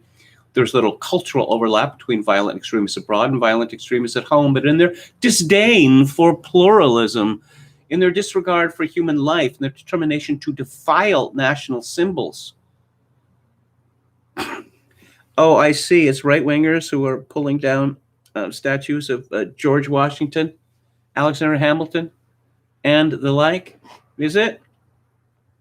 They are children of the same foul spirit, and it is our continuing duty to confront them. The Washington Post celebrated Bush playing his role in an obviously coordinated narrative hit job. Few Americans expected wisdom from former President George W. Bush on the 20th anniversary of 9/11. Even fewer expected wisdom on the current state of our politics. That is nevertheless what we got from his remarks in Shanksville, Pennsylvania today. And perhaps the most important words spoken in his political career, Bush in his remarks at the crash site of United Airlines Flight 93 drew a straight line between the 9/11 terrorists and the 1/6 terrorists. We've seen growing evidence that the dangers to our country can come not only, yes, we heard that already. Yes, the rest of the lying media clearly got the narrative memo in advance. Violent extremists at home and abroad are children of the same foul spirit, George W. Bush says in Pennsylvania. This is from Thomas Kaplan. Oh, Occupy Democrats. They're now fans of W as well. Brian Klass tweeted, "I'm not one to whitewash Bush's legacy, but seriously, good for him for saying this." Yes, it's funny. It's as if a memo goes out. And frankly, I actually do believe that a memo goes out. Over and over again on Twitter, on news websites, on TV, and on your smartphone, the regime propaganda poured out. To the extent 9/11 matters at all today to these craven psychopaths, is because it allegedly exposes modern American conservatives as the real threat to the country. Of course, Apple was recruited by somebody who to amplify the narrative. This was an alert that was sent out by Apple to their smartphone users. Apple News Today in conversation, how the 9/11 attacks ushered in an era of fear and mistrust in the U.S. and set the stage for the January 6th insurrection. Many more examples given here. Someone called Pam Keith Esquire, who is a Florida politician, tweeted on 1/6/2021, 9/11/2001, cease being the worst thing that happened to America in my lifetime. It's really weird and painful to process and say that, but it's the truth. And quite frankly, it's not even close. Okay, on the one hand, 3,000 people killed two of America's major skyscrapers destroyed, utterly destroyed. The Pentagon partially destroyed compared to, I don't know, a laptop getting stolen, a couple of windows smashed, and nobody being killed except one protester named Ashley Babbitt. Revolver continues 20 years after 9/11. That is what one of America's greatest tragedies has been reduced to for America's ruling regime. The atrocity is only worth remembering at all as a weapon to attack their current enemies. Instead of a solemn warning against making the same mistakes, 9/11 has become a call to action to repeat the same abuses of the post-9/11 era, but aimed squarely at America's own citizens. This time, however, there will be no concern on the part of the Justice Department to avoid backlash against MAGA. From the Department of Justice, quote, the Civil Rights Division of the U.S. Department of Justice has placed a priority on prosecuting bias crimes and incidents of discrimination against Muslims, Sikhs, and persons of Arab and South Asian descent, as well as persons perceived to be members of these groups. The division has also engaged in extensive outreach efforts to these communities to educate people about their rights and available government services, unquote. President Bush will not reach out to the tens of millions of Trump supporters with the message that MAGA is a political movement of peace. From September 18, 2001, when the towers were still smoldering, trying to stave off an anti-Arab backlash, President Bush visited the Islamic Center here, saying Muslims should be treated with respect because the face of terror is not the true faith of Islam. After an hour-long meeting with Muslim community leaders, Bush said last week's murderous acts by Islamic terrorists violate the fundamental tenets of the Islamic faith. In keeping with custom, Bush removed his shoes before entering the mosque. Indian Bronson tweeted 85% of combat deaths in Afghanistan were white Americans, as combat arms and the special operations components are much whiter than the U.S. general population. They come overwhelmingly from a blue-collar, white Christian Anglophone, red state Trump voting flag flying homes. Yes, the deplorables, in other words. There seemed to be a great deal of outrage against the push alert from Apple. It linked readers to a podcast interview with documentary filmmaker Michael Kirk, who has a new film being released by PBS Frontline called America After 9/11. In the film, Ben Rhodes, a former advisor to President Obama, called the riots the logical endpoint to the 9/11 era. You remember the coup? Well, there's all sorts of talk of coup. There was a rolling coup attempt against Trump that went on for 4 years, but apparently it was Trump who was planning some sort of coup. This fellow, General Mark Milley, appears to be completely off his nut. This is from Jeff Earl at the Daily Mail. General Mark Milley took secret action to secure nukes from unstable Trump after he lost the election and called China's top military leader to reassure the country Trump would not attack in desperate bid to stay in office, new Bob Woodward book reveals. Milley's extraordinary efforts are detailed in Peril, a new book by Bob Woodward and Robert Costa. He told top military officials he was part of the procedure on military actions, called head of China's military 2 days after the January 6th riot to reassure U.S. was not about to attack. Chairman of the Joint Chiefs was concerned Trump might take rogue action to stay in office. We are on the way to a right-wing coup, CIA Director Gina Haspel reportedly told Milley. This is bad, but who knows what he might do, Speaker Pelosi reportedly told him. There might be consequences for this. Jack Posobiec tweets, several Pentagon officers, President and Milley's secret meeting are willing to testify against him under oath, per White House official. Let's see, check the date. House Speaker Nancy Pelosi told House Democrats that she had gotten assurances there are safeguards in place in the event President Trump wants to launch a nuclear weapon, according to multiple sources. That was September the 14th. Yeah. This is a lot closer to a coup than anything we saw on January 6th, said Drew Holden. And a great American hero, Lieutenant Colonel Alexander Vindman, said this. If this is true, General Milley must resign. He usurped civilian authority, broke chain of command, and violated the sacrosanct principle of civilian control over the military. It's an extremely dangerous precedent. You simply can't walk away from that. We'll see whether anything happens. All of the people, pretty much all of the people involved in the coup attempt against Trump, have they been imprisoned? No. Have they suffered anything? No. No, they have not. Oh, and let's hear from an actor, because they are our moral superiors in every way. They're just our superiors. Full stop. This is from Pam Key at Breitbart. Actor Jeff Daniels said Monday on MSNBC's Deadline that some Republicans want right minority rule in a country where the majority is supposed to carry the day. Daniels said, right after 9/11 and the days after, I remember a moment when we were one. We weren't Democrats, we weren't Republicans, we were Americans. We'd been attacked, one nation under God, indivisible. There was a moment, then it didn't last very long, and then it went away, and we started to divide. Yeah, it might have, the invasion of Iraq might have had something to do with that. But I suppose this, the Great Replacement, which of course is definitely not happening, but it's a good thing that it is, right? Jeff Daniel believes that whites are a minority in America already. He really believes that. He said on MSNBC, I think one of the things we can do is recognize there's a new America, obviously a better America. There are people in this country who do not want that to come. A lot of it's based on white people now being in the minority.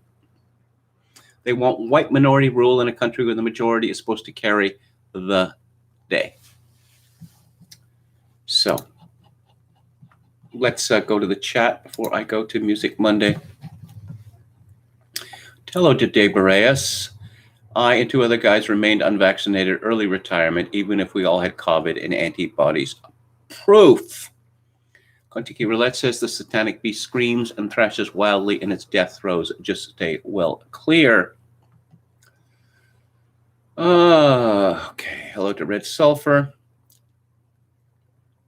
Talking about hippopotamuses. Oh, Madeline Allwright saying, yes, it's worth it, the lives of dead Iraqi children. Yes, 500,000 of them. I think it's worth it, she said to Leslie Stahl on CBS. Never let these people get away with pretending that they are humanitarians. Texas Feral Hog says calling 1-6 an insurrection is their often used tactic of projecting the crime that they are committing onto Trump supporters.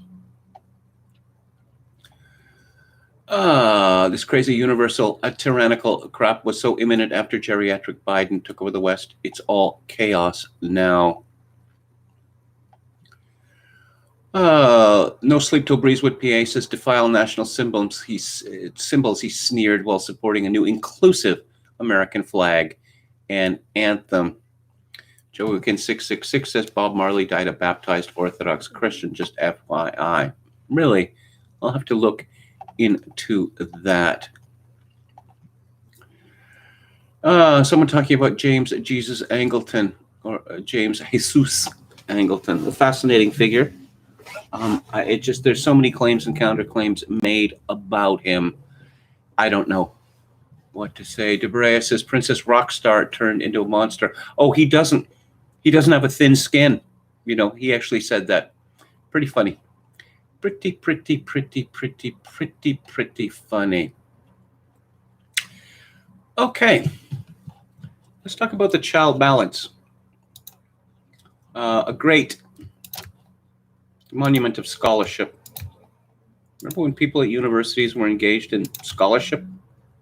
Yeah, that was their job. The Child Ballads are 305 traditional ballads from England and Scotland. This is from Wikipedia, and they're American variants anthologized by Francis James Child during the second half of the 19th century. The lyrics and Child's studies of them were published as the English and Scottish popular ballads. The tunes of most of the ballads were collected and published by Bertrand Harris Bronson in and around the 1960s. And I'm going to read from a piece in Harvard Magazine about this great American scholar. It's by John Burgess. Francis James Child, A.B., 1846, was a model of 19th century academic achievement.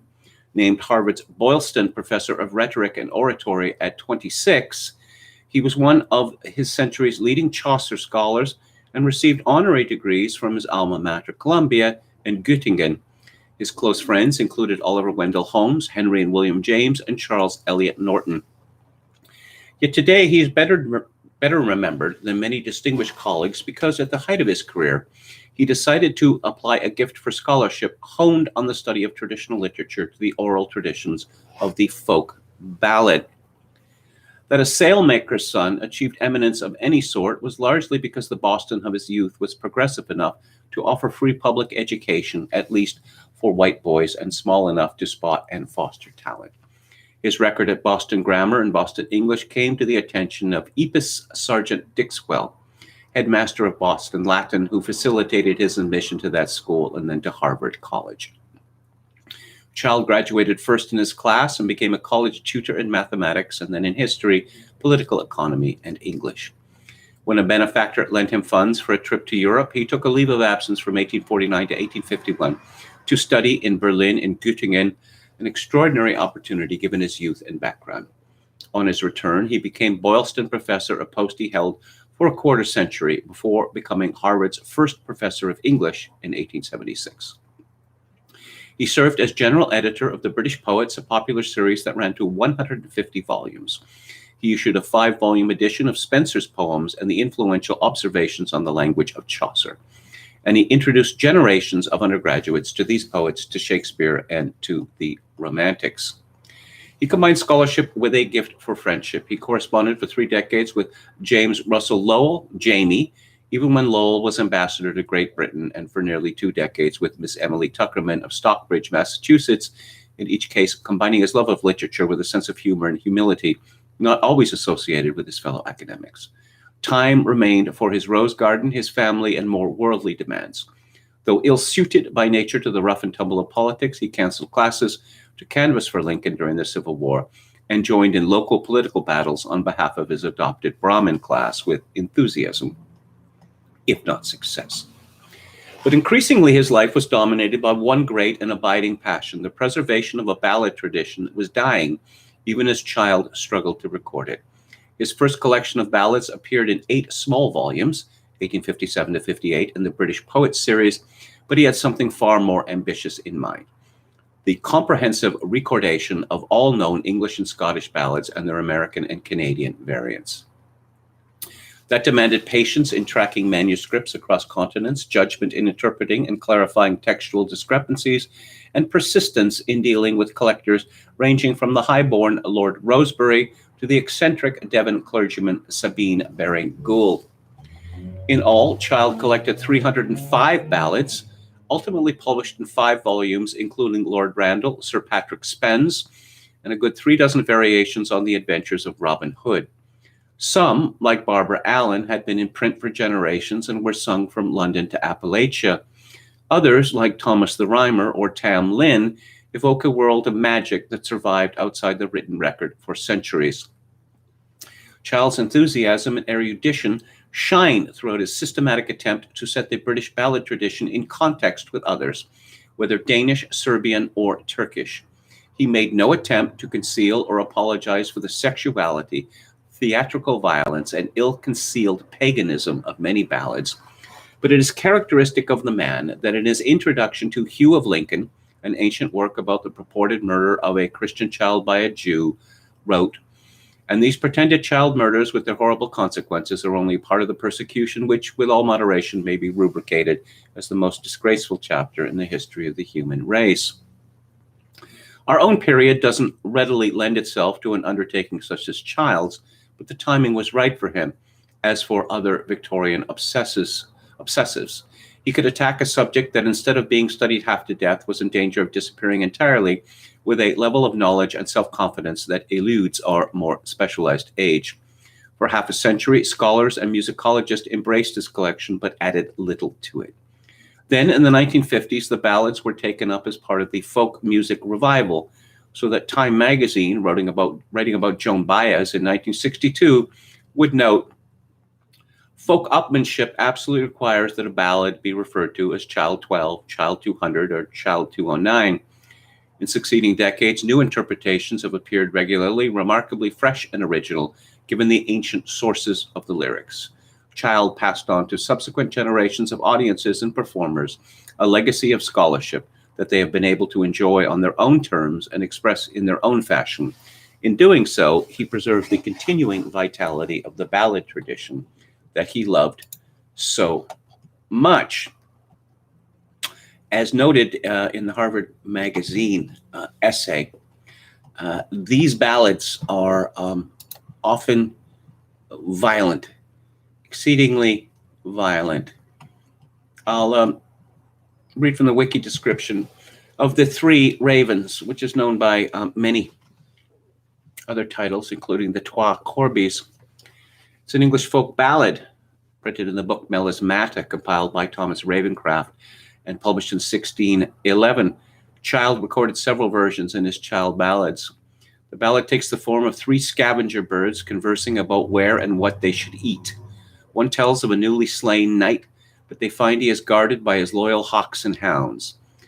Furthermore, a fallow doe, an obvious metaphor for the knight's pregnant, as great with young as she might go, lover or mistress, see Le Man, comes to his body, kisses his wounds, and bears him away, and buries him, leaving the ravens without a meal.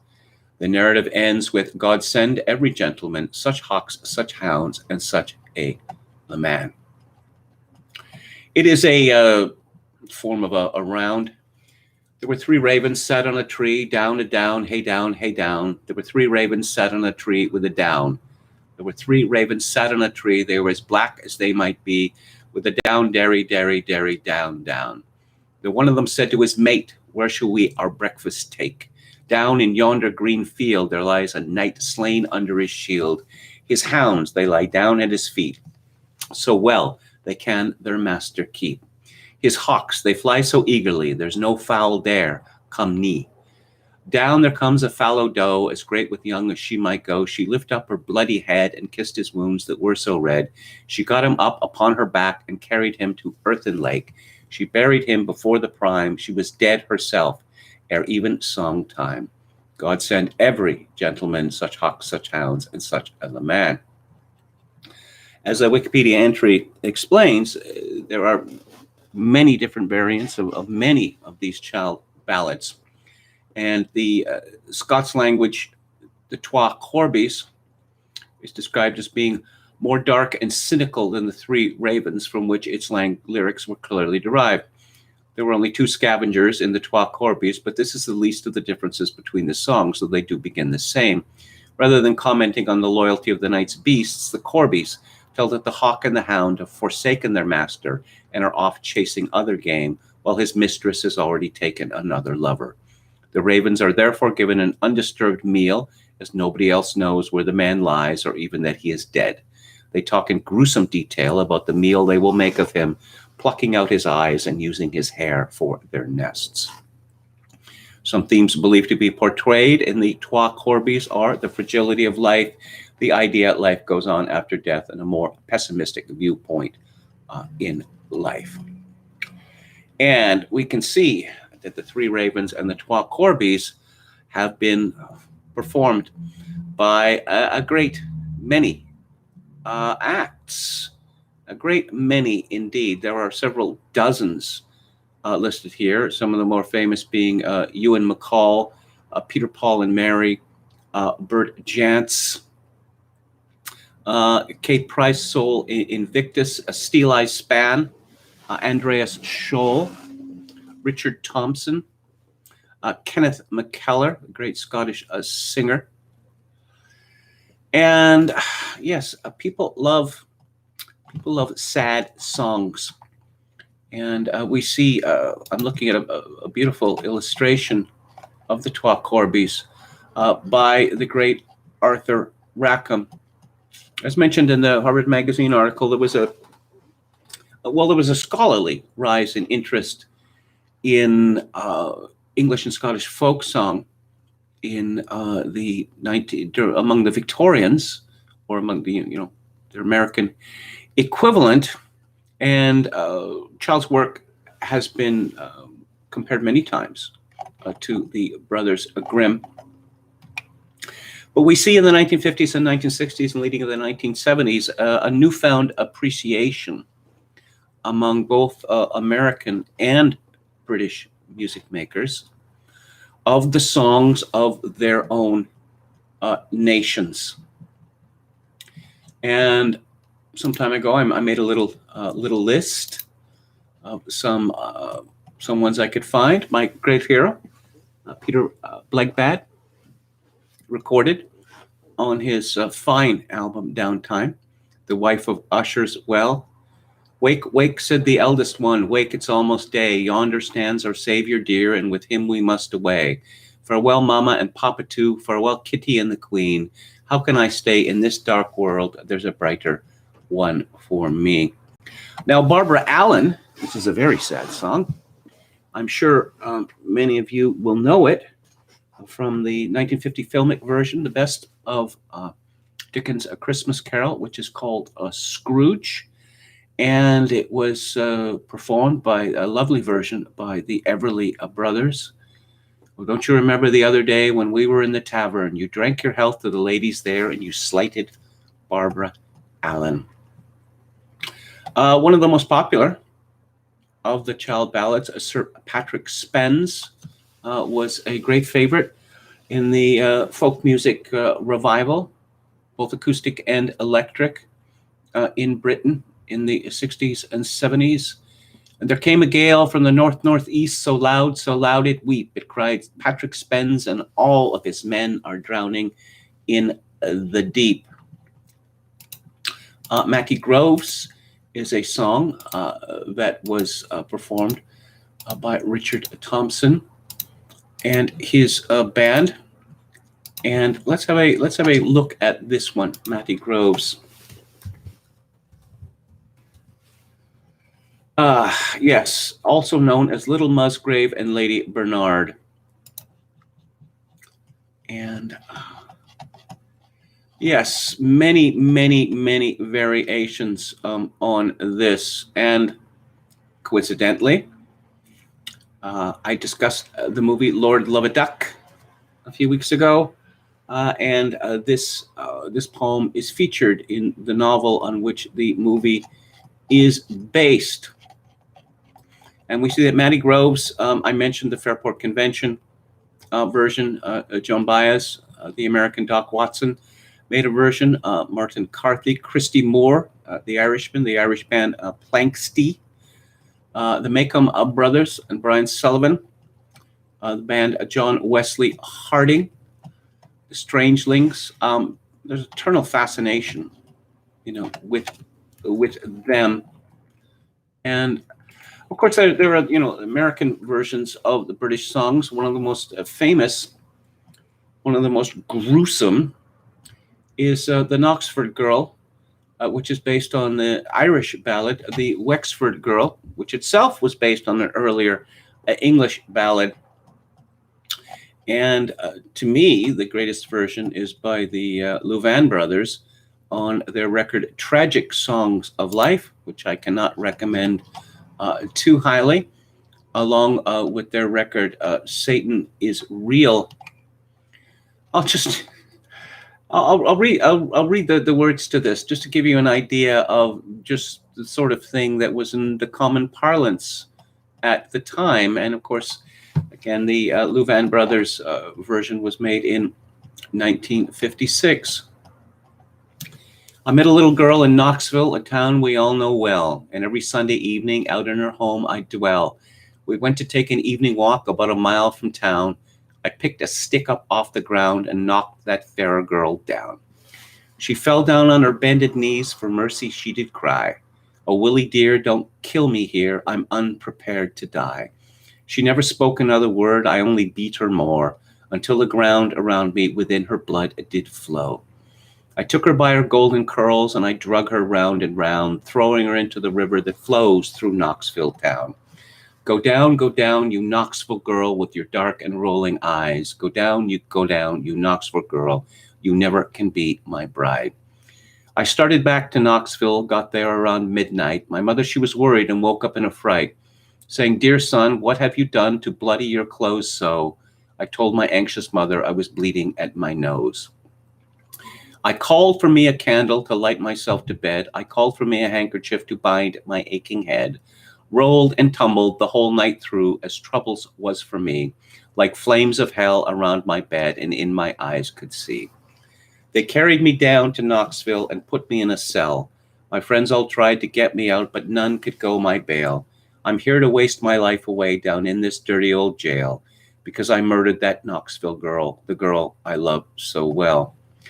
So why does Willie kill the girl that he loves so well? Well, there's a clue. And I mean, apart from, random male acts of terror, she says, "Oh, Willie dear, don't kill me here. I'm unprepared to die." And the clear implication is that she believes that she is in a state of sin because she has become pregnant outside wedlock. And the shame of this is too much for Willie. He's not prepared to put up with it, and perhaps he's not prepared to pay for it, to look after a child, even to acknowledge he's the father of one. And so he murders her. Now, I will say, as far as murders go and betrayal in the Child Ballads, the women give pretty much as good as they get. The Fairport Convention version of Mackie Groves is outstanding. It's from Legion Leaf, which is a record I highly, highly recommend. Come home with me, little Mackie Groves, and sleep with me till light. Oh, I can't come. I won't come home and sleep with you tonight. By the rings on your fingers, I can tell you are my master's wife. Another English band, Pentangle, which was part of that, that circle at that time. They recorded the Child Ballad. Hang on, just let me get the Cruel Sister. As they stood on the windy shore, the dark girl threw her sister oar. Sometimes she sank, sometimes she swam, crying, "Sister, reach to me your hand. Oh, sister, sister, let me live, and all that's mine I'll surely give."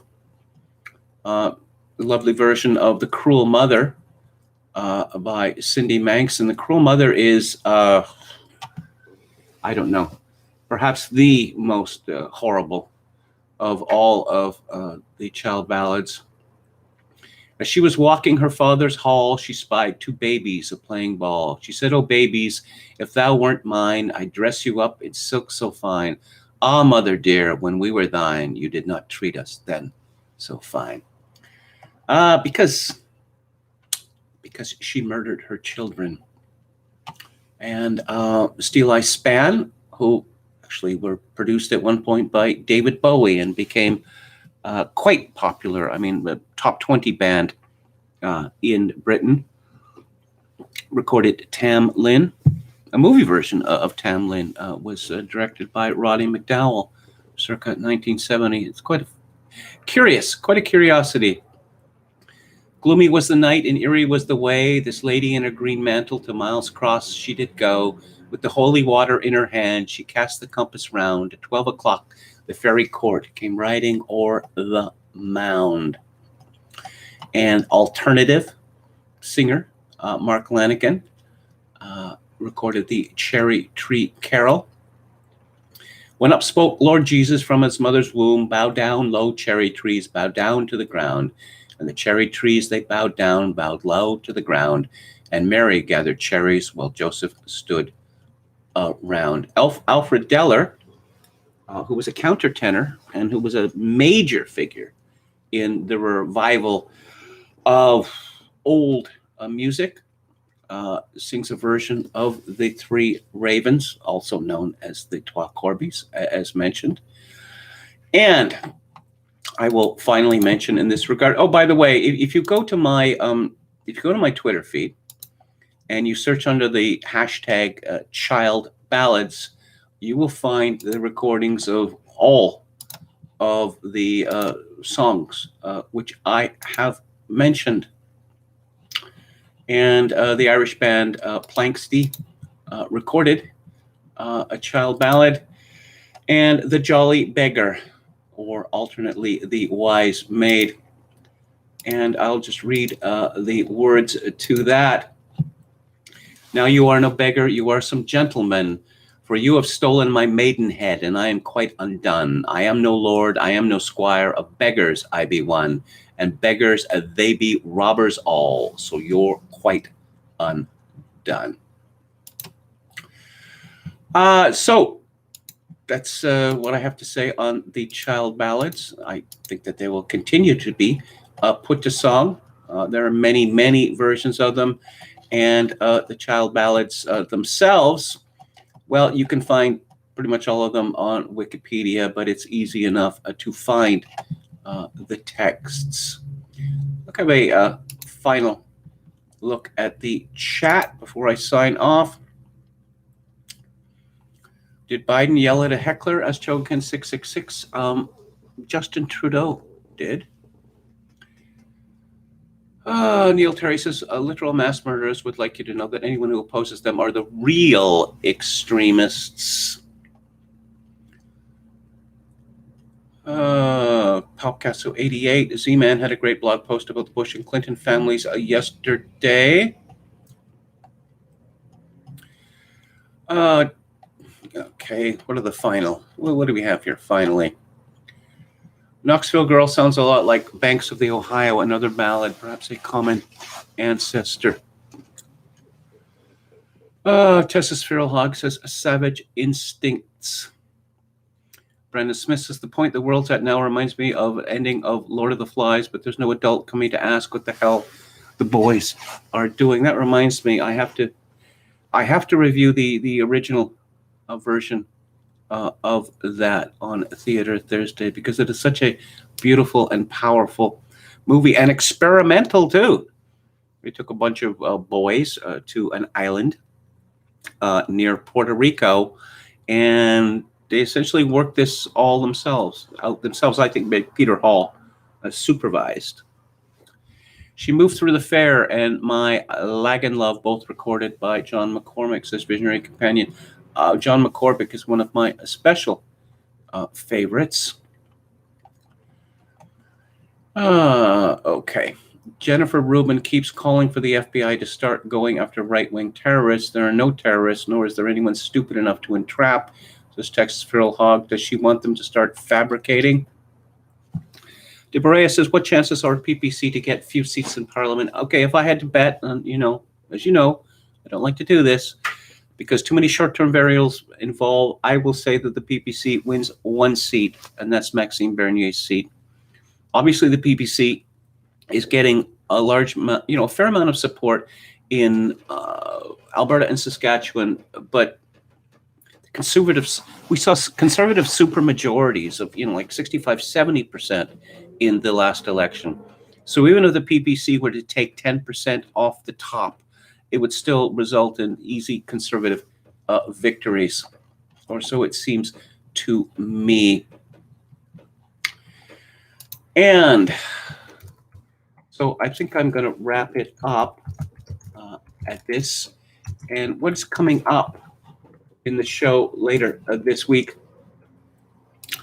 On Theater Thursday, I am going to be discussing one of my favorites, Starship Troopers, which is a movie which is both thrilling and hilarious, and also a withering satire of militarism and other things, such as the idea that women are identical to men in their physical attributes, and that aspect of Starship Troopers never fails to slay me.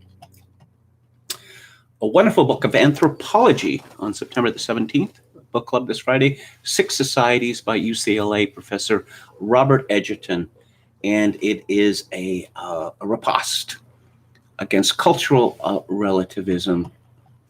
And I'm going to be talking about trip hop next week on Music Monday. Thanks you all for tuning in.